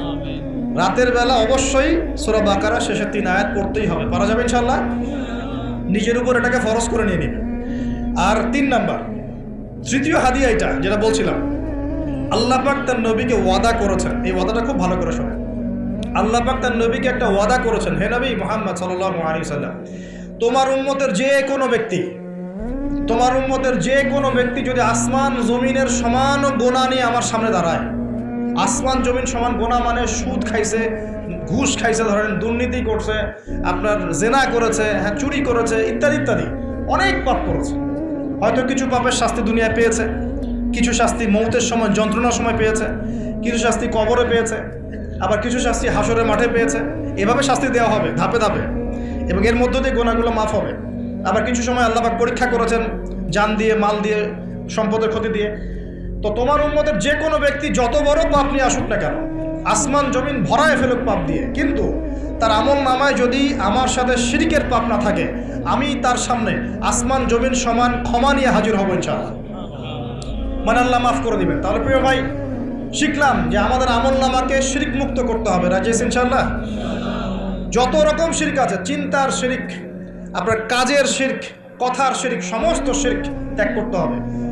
আমাদের রবকে, খাওয়ানকে, সন্তান দেনকে, বাঁচানকে, মারেনকে, রিজিকের মালিককে, ভালো মন্দের মালিককে, ইহকাল পরকালে কল্যাণের মালিককে, আমার ইবাদত পাওয়ার যোগ্যকে, আমার ভালোবাসা পাওয়ার যোগ্যকে, আমি ভয় করব কাকে, আমি শ্রদ্ধা করব কাকে, আমি সবচেয়ে বেশি সম্মান করব কাকে, আমি কার জন্য বাঁচবো, কার জন্য মরবো, কার জন্য জীবন উৎসর্গ করব, সব কার জন্য হবে। ব্যাস, এই যথেষ্ট। লা ইলাহা ইল্লাল্লাহ এর মানে এটাই, মানে হচ্ছে আল্লাহ পাকই সব কিছু, আল্লাহ ছাড়া কিছুই নাই, আল্লাহর জন্যই সব কিছু। লা ইলাহা ইল্লাল্লাহ আমরা ক্ষেত্র বিশেষে মানি। এখন যেমন দেখাচ্ছি, মসজিদে গিয়েছি, এখানে মাশাআল্লাহ লা ইলাহা ইল্লাল্লাহ মানছি। ঠিক আমি ব্যবসা করতে চলে গেলাম, ওখানে গিয়ে মাপে কম দেওয়া শুরু করলাম, আমার মনে হচ্ছে আল্লাহ আমাকে এখন দেখছেন না। তার মানে ব্যবসায় লা ইলাহা ইল্লাল্লাহ নাই, মসজিদে আছে। এরকম হয় না? আবার একজন চাকরি করতে গিয়েছে, টেবিলের নিচ দিয়ে ঘুষ নিচ্ছে, ওর মনে হয় এখানে হয়তো লা ইলাহা ইল্লাল্লাহ নাই। আবার একজন সুদ খাচ্ছে অর্থনৈতিক জীবনে গিয়ে, তার ধারণা এখানে আল্লাহ পাক তাকে ধরবেন না, এটা দুনিয়ার বিষয়, আর মসজিদটা হচ্ছে আখিরাতের বিষয়। আমরা ইসলামটাকে এরকম ভাগ করে ফেলেছি। কেউ পলিটিক্স করতে আসছে, তার মনে হয় যে এখানে লা ইলাহা ইল্লাল্লাহের দরকার নাই, এখানে আমি যা ভালো বুঝি তাই, সমাজের নিয়মকানুন আমি যেমন করবো তেমন, আল্লাহর বিধান পরে, এগুলো পরে দেখা যাবে। ওই যুগে চলতে, এই যুগে চলে না, এমন চিন্তা এখন মানুষের, এমন চিন্তা না। শিক্ষা অর্জন করতে গিয়েছেন, এখানে লা ইলাহা ইল্লাল্লাহ দরকার নাই, লা ইলাহা ইল্লাল্লাহ মসজিদে হবে, মাদ্রাসা হবে, চিন্তাটা এমন এখন। অথচ জীবনের প্রতিটা ক্ষেত্রে লা ইলাহা ইল্লাল্লাহ বাস্তবায়ন না করা পর্যন্ত কেউ মুমিন মুসলিম হতে পারছে না, পারবেও না। ইবাদত করছি, এখানে যেমন আল্লাহ ছাড়া কোনো ইলাহ নাই, অর্থনৈতিক জীবনেও আল্লাহ ছাড়া কোনো ইলাহ নাই। ঠিক একইভাবে শিক্ষা জীবনেও আল্লাহ ছাড়া কোনো ইলাহ নাই, আমার পারিবারিক জীবনেও আল্লাহ ছাড়া কোনো ইলাহ নাই, আমার পলিটিক্যাল লাইফেও আল্লাহ ছাড়া কোনো ইলাহ নাই। এর নাম লা ইলাহা ইল্লাল্লাহ। এই হলো বিষয়। একটা কথা প্রাসঙ্গিক এসেই যায়, মুহাম্মদুর রাসূলুল্লাহ তাহলে কি? মুহাম্মদুর রাসূলুল্লাহ হচ্ছে জীবনের প্রতিটা ক্ষেত্রেই এই একমাত্র ব্যক্তি আমার আদর্শ, উনি ছাড়া আমি কাউকে আদর্শ রূপে গ্রহণ করতে পারি না। এই হলো মুহাম্মদুর রাসূলুল্লাহ। চেহারা থেকে শুরু হবে, আমার চেহারা হবে তার মতো, চুল দাড়ি তার মতো, পোশাক আশাক তার মতো, আমার বাড়িঘর তার মতো। বাড়িঘর তার মতো বলতে তার রুচিবোধ, তার সুন্নত অনুযায়ী। নবী সাল্লাল্লাহু আলাইহি ওয়াসাল্লামের মাটির বাড়ি, আপনি চাইলে ইট পাথরের করতে পারেন, কোনো সমস্যা তো নাই, কিন্তু সেই বাড়িতে নবীর সুন্নত ছাড়া অন্য কোনো সুন্নত চলবে না। চলবে? আচ্ছা, আপনার পরিবার, এটা হবে মুহাম্মদ সাল্লাল্লাহু আলাইহি ওয়াসাল্লামের আদর্শ। শিক্ষার জীবন রাসূলের আদর্শে, ব্যবসায়ী জীবন রাসূলের আদর্শে, চাকরি করতে গিয়েছেন তার আদর্শ মেনে চলতে হবে, সমাজনীতি পরিচালনা করছেন তার আদর্শ মানতে হবে, মানতে আপনি বাধ্য। আপনি আরও বড় দায়িত্ব পেয়েছেন, বিশ্ব নেতা হয়েছেন, তখন বিশ্বটাকে চালাতে হবে তার সুন্নত মতো, আপনি তখন বাধ্য এটা করতে। যদি না করেন তাহলে মুহাম্মদুর রাসূলুল্লাহ ওই জায়গায় নাই। মুহাম্মদুর রাসূলুল্লাহ কি দাড়ির মধ্যে খালি, খাওয়ার পরে মিষ্টি খাওয়ার মধ্যে, সিন্নি খাওয়ার মধ্যেই মুহাম্মদুর রাসূলুল্লাহ, নাকি জীবনের সব ক্ষেত্রেই মুহাম্মদুর রাসূলুল্লাহ থাকবে? এই আকীদা ক্লিয়ার করতে হবে। হ্যাঁ আমি জানি, এখন আমি আমার মন্তব্য বলছি, আমি জানি যে একজন মানুষের পক্ষে সব কিছু আমল করা একই সময় একই সাথে কঠিন, সম্ভব না। আর এই বিশ্বটা আসলেই সম্ভব না, কিন্তু আমাদের চেষ্টা থাকবে না? চেষ্টা করতে হবে কি না? আমরা আজকে থেকে নিয়াত করি যে আমরা জীবনের প্রতিটা ক্ষেত্রেই লা ইলাহা ইল্লাল্লাহ মানব ইনশাআল্লাহ, এবং জীবনের প্রতিটা ক্ষেত্রেই মুহাম্মদুর রাসূলুল্লাহ বাস্তবায়নের চেষ্টা করব ইনশাআল্লাহ। আল্লাহ পাক আমাদের সবাইকে কবুল করুন বলি আমি। আল্লাহ পাক সবাইকে তৌফিক দান করুন। শুআয়ব আলাইহিস সালামের কওম এই শিরকের পাপের মধ্যে লিপ্ত ছিল। আমি কি শিরক বোঝাতে পেরেছি ভাই? কিছুটা হলো পেরেছেন তো? কিছু এরকম বই পাওয়া যায় বাজারে আকীদা সংক্রান্ত, আকীদা তাহাবিয়া, আল ওয়াসাতিয়া, এরকম কিছু বই আছে। কোরআন সুন্নাহর আলোকে বিশুদ্ধ আকীদা, তারপর শিরকিও কেন, কিতাবুত তাওহীদ, এরকম কিছু বই পাওয়া যায়। এগুলো কিনলে আপনি শিরকের বিভিন্ন ক্যাটাগরিজগুলো জানতে পারবেন, কিভাবে শিরক হতে পারে। আল্লাহ পাক আমাদের সবাইকে জ্ঞান অর্জন করার তৌফিক দান করুন। এবার আসেন, শুআয়ব আলাইহিস সালামের কওমের দ্বিতীয় পাপ ছিল কুফর, যেটা আমরাও, আল্লাহ মাফ করুক, আমরাও সেই পাপের মধ্যে লিপ্ত আছি। কুফর মানে কি? আল্লাহকে অস্বীকার করা, আল্লাহকে অস্বীকার করা। যেমন এই যে কিছু মানুষ আছে, যে মানুষগুলো 5 ওয়াক্ত নামাজ পড়াকে ফরজ মনে করে না, এরা স্পষ্ট কুফরি করছে। কে বলেছে? নবী সাল্লাল্লাহু আলাইহি ওয়াসাল্লাম যে বলছেন, মান তারাকা সালাতান মুতাআম্মিদান ফাকাদ কাফারা, কেউ যদি নামাজ, ফরজ নামাজকে ইচ্ছা করে ছেড়ে দেয়, নামাজের ফরজিয়াতকে অস্বীকার করে, ফাকাদ কাফারা, সে কুফরি করলো। বলি নাউজুবিল্লাহ। অনেক ভাই আছেন না নামাজ পড়ে না, সবাইকে নামাজের দাওয়াত দিচ্ছি আমরা। আল্লাহ পাক আমাদের সবাইকে 5 ওয়াক্ত নামাজ জামাতে পড়ার তৌফিক দান। সফরে আছেন, মুসাফির আছেন, আপনার জন্য ওজর আছে, কিন্তু নর্মালি মুকিম অবস্থায় জামাত ধরার চেষ্টা করতে হবে। আল্লাহ পাক তৌফিক এনায়েত করুন। এবং আমাদের বাড়ি ঘরের চাইতে মসজিদগুলো হবে সুন্দর, বড়, ঝকঝকা, নিট অ্যান্ড ক্লিন। আর এত বেশি মসজিদের দরকার নাই। আমরা একটা খেয়াল করি কি, একটা এলাকার মধ্যেই 10-20টা মসজিদ, দেখেন নাই? মসজিদের সংখ্যা কমায়, মসজিদ বড় করেন যাতে সমাজটা বড় হয়। এভাবে সমাজ ভাগ হয়ে গেছে। আপনার টাকা আছে, বাসার সামনে একটা মসজিদ করছে, আরেক ভাই তার বাসার সামনে একটা করছে, আরেক ভাই তার বাসার সামনে। এখানে 10 জন নামাজ পড়ে, ওখানে 15 জন, এখানে 20 জন। যদি একটা থাকতো, সবাই এসে নামাজ পড়তো, এখানে লোক হইতো 100 জন। কোনটা ভালো? এই ইউনিটিটা ভালো। নামাজের, জামাতের নামাজ আমাদেরকে ঐক্য শেখায়। কি শেখায়? ঐক্য শেখায়। আমরা এভাবে ভাগ করে ফেলছি। অনেক সময় দুঃখজনক দেখা যায় কিছু মাসআলাগত কারণেও মসজিদ ভাগ করে ফেলে মানুষ। আমি এই মাসলাকের মানুষ, আমি এই মাসআলা মানি, আমি এই তরিকার মানুষ, মসজিদ ভাগ। সেইভাবে নামাজ পড়ে, সেইভাবে পড়ে। এগুলো কি উম্মার উপকার হচ্ছে? দূরদর্শিতা কাকে বলে? দূরদর্শিতা এই বিষয়টাকে বলে। ধরেন ইহুদি, খ্রিস্টান, কাফের, মুশরিক, মুনাফিকদের সাথে মুসলিমদের একটা সংঘর্ষ হচ্ছে, তখন যে মুসলিম ভাই আপনাকে গালি দিয়েছিল তার সাথে কাঁধে কাঁধ মিলিয়ে আপনাকে লড়তে হবে। এর নাম দূরদর্শিতা। বুঝতে পারছেন না কথা? যে মুসলিম ভাই আপনাকে গালি দিয়েছে বা যার সাথে আপনার একটু মনোমালিন্য হয়েছে, সেই মুসলিম ভাইকেও আপন করে নিয়ে প্রকৃত শত্রুদেরকে ডিফেন্ড করার নাম হচ্ছে ইসলাম। বুঝতে পারেননি মনে? এটা খেয়াল করবেন। মসজিদ ভাগ করতে যাবেন না। আর মসজিদের বিষয়ে আমি একটা কথা বলি, যে মসজিদগুলোকে আলাদা করে নিয়ে উম্মার ঐক্যগুলোকে নষ্ট করেন না। আল্লাহর ওয়াস্তে সবাই ভাই ভাই হয়ে যান। আমাদের মধ্যে অনেক ভেদাভেদ থাকতে পারে, আকীদাগত কিছু, মাযহাবগত, মানহাজগত, তরিকাগত কিছু ভেদাভেদ থাকতেই পারে। থাকতে পারে মানে এটা কিন্তু শুরু থেকেই ছিল, তাই বলে কিন্তু আমরা আলাদা হয়ে যাই নাই। দুঃখজনক, এখন আমরা কাকের চেয়েও খারাপ হয়ে গেছে। কার চেয়ে? কাকের চেয়ে। কাকের কথা বলেছিলাম একটা লেকচারে। কাক হচ্ছে পৃথিবীর প্রথম খুনাখুনির সাক্ষী, মনে আছে? হাবিল কাবিলের খুনের সাক্ষী কে? কাক ঠোকর দিয়ে দিয়ে দেখিয়েছে যে কিভাবে ভাইকে দাফন করতে হয়। একটা কাক কিন্তু কাকের গোশত খায় না। একটা কাককে আপনি মারবেন, দেখবেন এলাকার সব কাক জড়ো হয়ে গেছে, আপনার বিরুদ্ধে চিল্লানো শুরু করবে।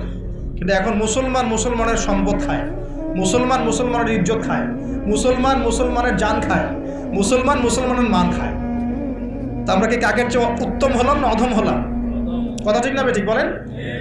প্রিয় ভাইরা, প্রকৃতি থেকে শিক্ষা নিতে হয়, উম্মার ঐক্যের দরকার আছে। অতএব আমরা 5 ওয়াক্ত নামাজ তো জামাতে পড়বো এবং ঐক্যবদ্ধ থাকার চেষ্টা করবো। আল্লাহ পাক তৌফিক এনায়েত করুন বলি আমি। একটু ওয়াদা করা যায় যে ইনশাআল্লাহ তাআলা আসন্ন রমজানের আগেই আমরা যারা নামাজ পড়ি না 5 ওয়াক্ত নামাজটা জামাতে পড়বো ইনশাআল্লাহ। আমরা যারা কোরআন পড়তে জানি না রমজান মাস আসার আগেই কোরআন পড়া শিখবো ইনশাআল্লাহ। যে যেরকম পাপের মধ্যে লিপ্ত আছে আজকের ওয়াজ শোনার পরে পাপগুলো থেকে তওবা করবো ইনশাআল্লাহ। জীবনের শেষ দিন পর্যন্ত আজকে যে আমলগুলোর কথা শুনছি, নামাজ পড়া, রমজান মাসে রোজা রাখা, তাসবিহ তাহলিল করা, জিকির আজগার করা, কোরআন তেলাওয়াত করা, এই আমলগুলো জারি রাখবো ইনশাআল্লাহ। রাজি আছি ইনশাআল্লাহ? আল্লাহ তৌফিক এনায়েত করুন বলি আমিন। প্রিয় ভাইয়েরা, কুফরি কাকে বলে? যেটা বলছিলাম, আল্লাহ পাকের বিধানকে অস্বীকার করা। এখন একজন ব্যক্তি মনে করে নামাজ পড়ে, বুঝেন, নামাজ পড়ে কিন্তু যাকাত দেয় না। নামাজটাকে সে স্বীকার করে ঠিকই, যাকাতকে স্বীকার করে না। আমার কথা বোঝার চেষ্টা করেন। নামাজ পড়ে 5 ওয়াক্ত, যাকাত প্রদান করে না, যাকাতের ফরজিয়াত সে স্বীকার করে না। এখন আপনার কি মনে হয় যে এই ব্যক্তি মুমিন না কাফের? কি মনে হয়? আপনার কাছে মনে হচ্ছে মুমিন, তাই তো? শুনে রাখেন, কেউ যদি নামাজ পড়ে 5 ওয়াক্ত, যাকাতের বিধানকে অস্বীকার করে, সে কুফরি করবে। কি করবে? কুফরি করবে। এরকম অনেক পাপ আছে। কেউ যদি অন্যায়ভাবে কোনো মানুষকে হত্যা করে, এটাও একটা বিশাল পাপ। কেউ যদি আল্লাহ পাকের এই বিধান, কোরআন এবং সুন্নাহ এর একটা আয়াতকেও কেউ যদি অস্বীকার করে, কুফরি হবে। আয়াত তো দূরের কথা, কেউ যদি কোরআন সুন্নাহর একটা শব্দকে অস্বীকার করে, কুফরি হবে। কোরআনে বিভিন্ন বিধান আছে, সে বলছে আমি সব বিধান মানি, দাওয়াতের বিধান মানি না, মনে করেন, কুফরি হবে। কেউ বলছে আমি সব বিধান মানি কিন্তু অর্থনৈতিক বিধানটা মানতে পারি না, সুদের ব্যাপারটা মানতে পারি না, কুফরি হবে। কেউ যদি মনে করে আমি সব মানি, ইসলামের জিহাদের বিধান মানি না, কুফরি হবে। মানে আল্লাহ পাকের বিধিবিধান যে এসেছে এর আংশিকও যদি কেউ অস্বীকার করে, কুফরি হয়ে যাবে।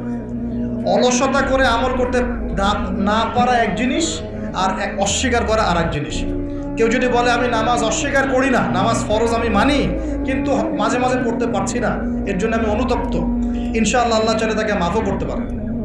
কিন্তু কেউ যদি বলে যে না আমি এটা মানি না, নামাজের ফরজিয়ত আমি স্বীকার করি না, নামাজ তাদের জন্য যারা পাপ করে, আমি তো পাপই করি না, আর নামাজ না পড়লে আমার ইমান ঠিক আছে, এরকম কথা শোনেন না সমাজে? কুফরি। এরকম অনেক বিষয় আছে। আল্লাহ পাক আমাদেরকে যাবতীয় কুফরি থেকে হেফাজত করুন বলি আমি। তো শুআয়ব আলাইহিস সালামের কওমের এটা ছিল একটা বড় পাপ, একটা শিরক ছিল, একটা কি ছিল? কুফরি। এবার 3 নম্বরে আসেন, আল্লাহ বলছেন ওয়ালা তাবখাসুন নাস আশিয়াআকুম। আল্লাহ শুআয়ব আলাইহিস সালামের কওমকে বলছেন তোমরা অন্যের সম্পদগুলোকে অন্যায়ভাবে লুটে পুটে খেও না। এই যুগে সেই কাজ হয় কি না? চাকরি করতে গিয়েছেন, চাকরি হচ্ছে না, আপনাকে বলা হচ্ছে যে 10 লাখ টাকা না দিলে চাকরি হবে না, 5 লাখ না দিলে হবে না। এই যে 5 লাখ টাকা, 10 লাখ টাকা বা 5 টাকা, 10 টাকা, 50,000 টাকা, যেটাই হোক না কেন, এই যে আপনার কাছ থেকে সে আদায় করলো, এটা হচ্ছে ওয়ালা তাবখাসুন নাস আশিয়াআহুম, মানুষের সম্পদ অন্যায়ভাবে ভোগ করো না, এর মধ্যে সে পড়ে গেল। কথা কি বুঝতে পারছেন কিনা? মাথা নাড়বেন না, বুঝতে পারছি না, বুঝতে পারছেন কিনা? কথা কি বুঝতে পারছেন? আচ্ছা, এখন ধরেন আপনি একটা অর্থনৈতিক সিস্টেম চালু করেছেন, এখানে মানুষ আপনার দ্বারস্থ হয়, আপনি টাকা পয়সা ধার দেন, ধার দিয়ে বলেন যে টাকা ধার দিলাম 1 লাখ টাকা, কিন্তু তোমাকে দিতে হবে 1,10,000 টাকা, সময় দিচ্ছি তোমাকে আমি 1 মাস বেশি, ঠিক আছে? এই যে সময় দিয়ে আপনি টাকাটাকে বাড়িয়ে নিলেন, এটাও হলো ওয়ালা তাবখাসুন নাস আশিয়াআহুম, মানুষের সম্পদ অন্যায়ভাবে লুটে পুটে খাওয়া। তারপরে মনে করেন আপনার বোন আছে, এখন আপনি সম্পত্তি ভাগ করে দিচ্ছেন, কিন্তু বোনের অংশটা দিতে চান না। বোনকে বুঝান যে না তোর দরকার নাই, আমার দরকার আছে, আমি ছেলে মানুষ, আমার দায়িত্ব বেশি। এই যে বোনের সম্পদটা 2 শতক 5 শতক জমি মেরে খাইলেন, এটা হলো ওয়ালা তাবখাসুন নাস আশিয়াআহুম, মানুষের সম্পদ অন্যায়ভাবে মেরে খাওয়া। মনে করেন এই যে রমজান মাস আসে, রমজান মাস আসলে দেখা যায় বিভিন্ন দ্রব্যের দাম বেড়ে যাচ্ছে। কিছু কিছু অসাধু ব্যবসায়ী ইচ্ছা করে অনেক সময় দ্রব্যের দাম বাড়ান, কিছু কিছু, সবাই না, অনেকে বাধ্য হন। আর এই বছর আরও বেশি বাধ্য হবে, মানে এই বছর এলসি বন্ধ আছে। যখন পণ্য খালাস করতে যাবে, ওই যে ডলারটা এক্সট্রা খরচ হবে, ওইটা সে পণ্যের উপর চার্জ দিবে, সেই চার্জ জনগণের পকেট থেকে নেওয়া হবে। ওটা আমি আগেই বলেছি যে রমজানে পণ্যের দাম বেড়ে যাবে। ওই যে বলছি বৃষ্টি কেন, বৃষ্টি মেঘ দেখে বলছি যে বৃষ্টি হতে পারে, মেঘ আছে বলেই বলেছে বৃষ্টি হতে পারে, এটা ভবিষ্যতের কথা না। ইকোনমিক্স বুঝলে আপনি বুঝবেন যে ইকোনমিক সেকশনের অবস্থা খুব খারাপ, সব সেকশন ভালো না। তো এখন মনে করেন এই পণ্যের দাম বাড়িয়ে দিলেন, একটা পণ্যের দাম আছে 100 টাকা, মানুষের চাহিদা এখন বেশি, আপনি দিয়ে দিলেন এর দাম 500 টাকা। এই যে বলা তাবখাসুন নাসা আশিয়াহুম, মানুষের সম্পদ অন্যায়ভাবে আত্মসাৎ করে খাচ্ছে। তারপরে এরকম অনেক ক্ষেত্রেই হয়, একটা মানুষ জানে যে বাস ভাড়া 10 টাকা, সবাই জানে বাস ভাড়া 10 টাকা 20 টাকা সবাই জানে। এখন 5 জন লোক নতুন আসছে এলাকায়, জানে না যে ভাড়া 20 টাকা, ওকে বলতেছে ভাড়া হচ্ছে 80 টাকা। এ বেচারা জানে না ভাড়া 80 টাকা না 20 টাকা, ও বলে আচ্ছা ঠিক আছে চলো। এই যে 60 টাকা বেশি খাইলো না, এটা হলো ওয়ালা তাবখাসুন নাসা আশিয়াহুম, মানুষের সম্পদ অন্যায়ভাবে লুটে পুটে খাওয়া।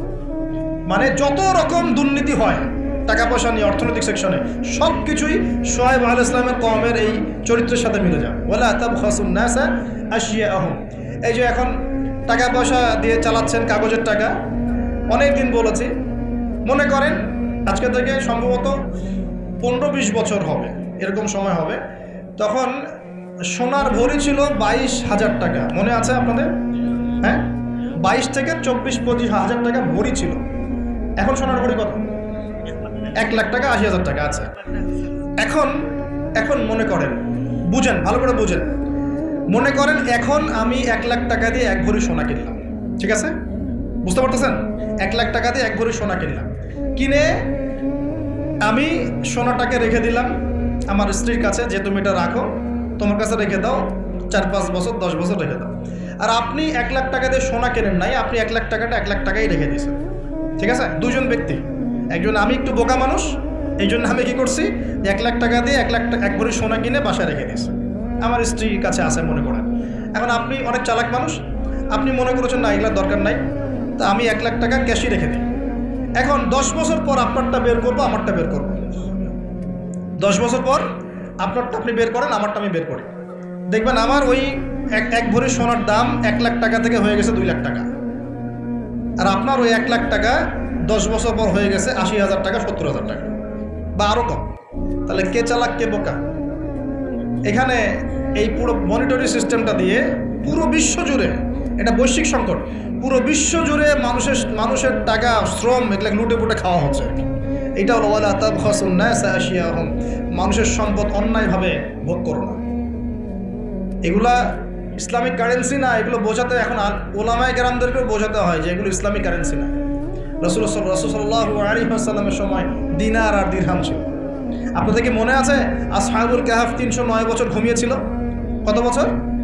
309 বছর গুহায় ঘুমিয়ে ঘুম থেকে উঠে বলছে আমরা ক্ষুধার্ত, যাও বাজারে যাও রুটি নিয়ে আসো, পকেট থেকে কিছু মুদ্রা দিলেন, ওই মুদ্রা নিয়ে এই ছেলেগুলো চলে গেল, গিয়ে খাবার রুটি কিনে নিয়ে আসলো। 309 বছর ঘুমানোর পরেও ওই মুদ্রার মান কমে যায় নাই, কমে গিয়েছিল। তাহলে ওই মুদ্রা কিসের ছিল? কাগজের না অন্য কিছুর? এগুলো মুদ্রা, এগুলো হচ্ছে ইসলামিক মুদ্রা।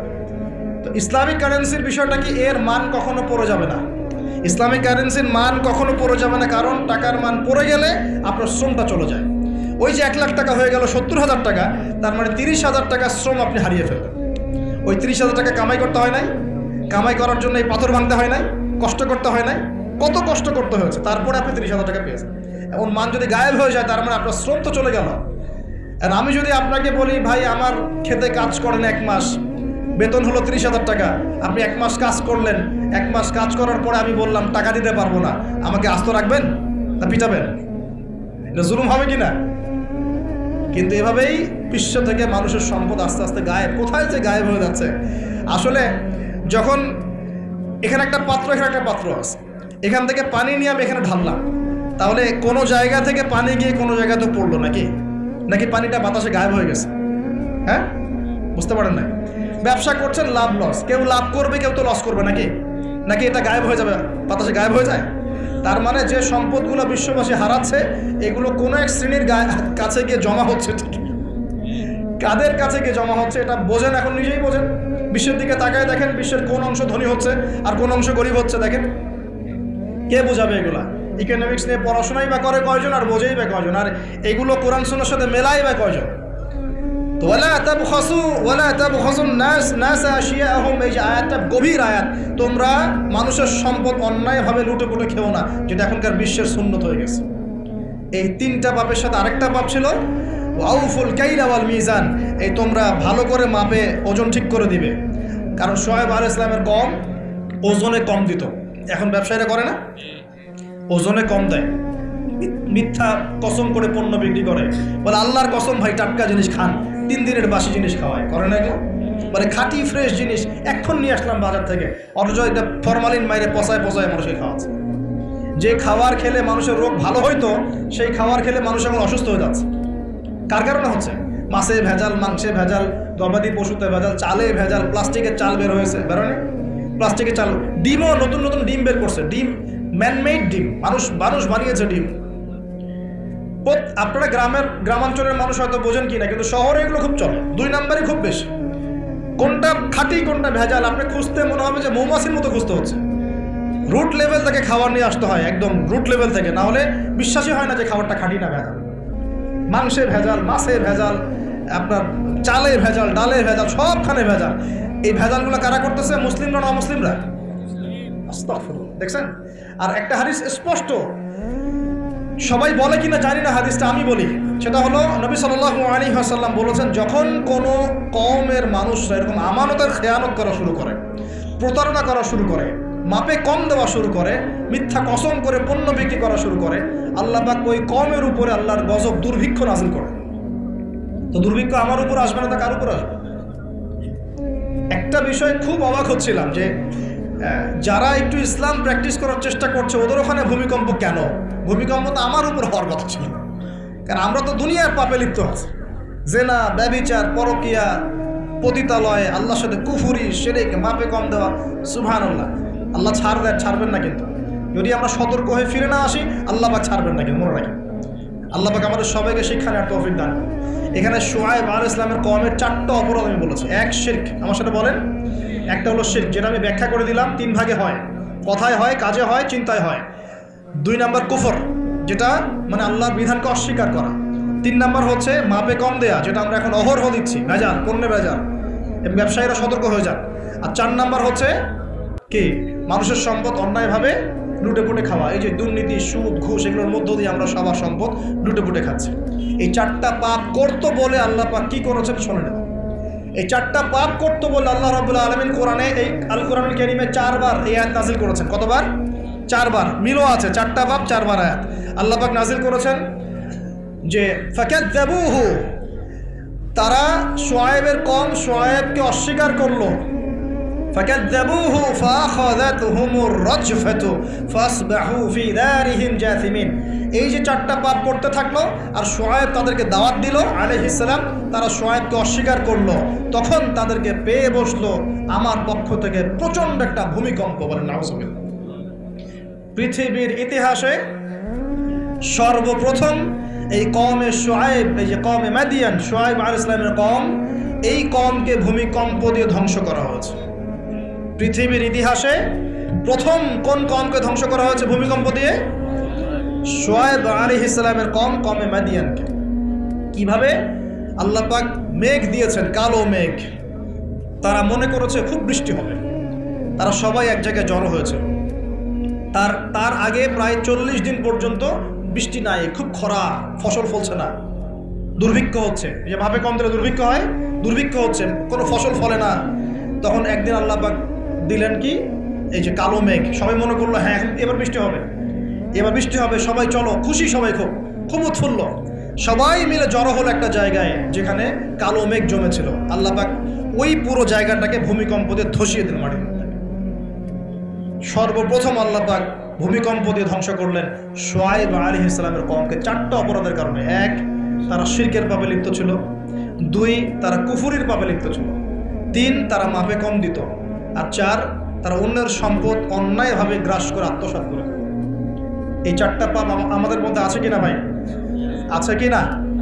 এখন নবী সাল্লাল্লাহু আলাইহি ওয়াসাল্লাম আমাদেরকে সতর্ক করছেন, হে আমার উম্মত, তোমাদেরকে আল্লাহ মাফ করে দিবেন তোমরা যদি শিরকের পাপ না করো, কুফরি না করো, খালি লা ইলাহা ইল্লাল্লাহ মন থেকে পড়লে আল্লাহ মাফ করে দিবে ইনশাআল্লাহ। 5 ওয়াক্ত নামাজ ঠিক করে পড়ো, যাকাত দাও, রমজানের সওম রাখো, আমিরের আনুগত্য করো, একে অপরের প্রতি মহব্বত রাখো, ইনশাআল্লাহ আল্লাহ তোমাদেরকে মাফ করে দিবেন।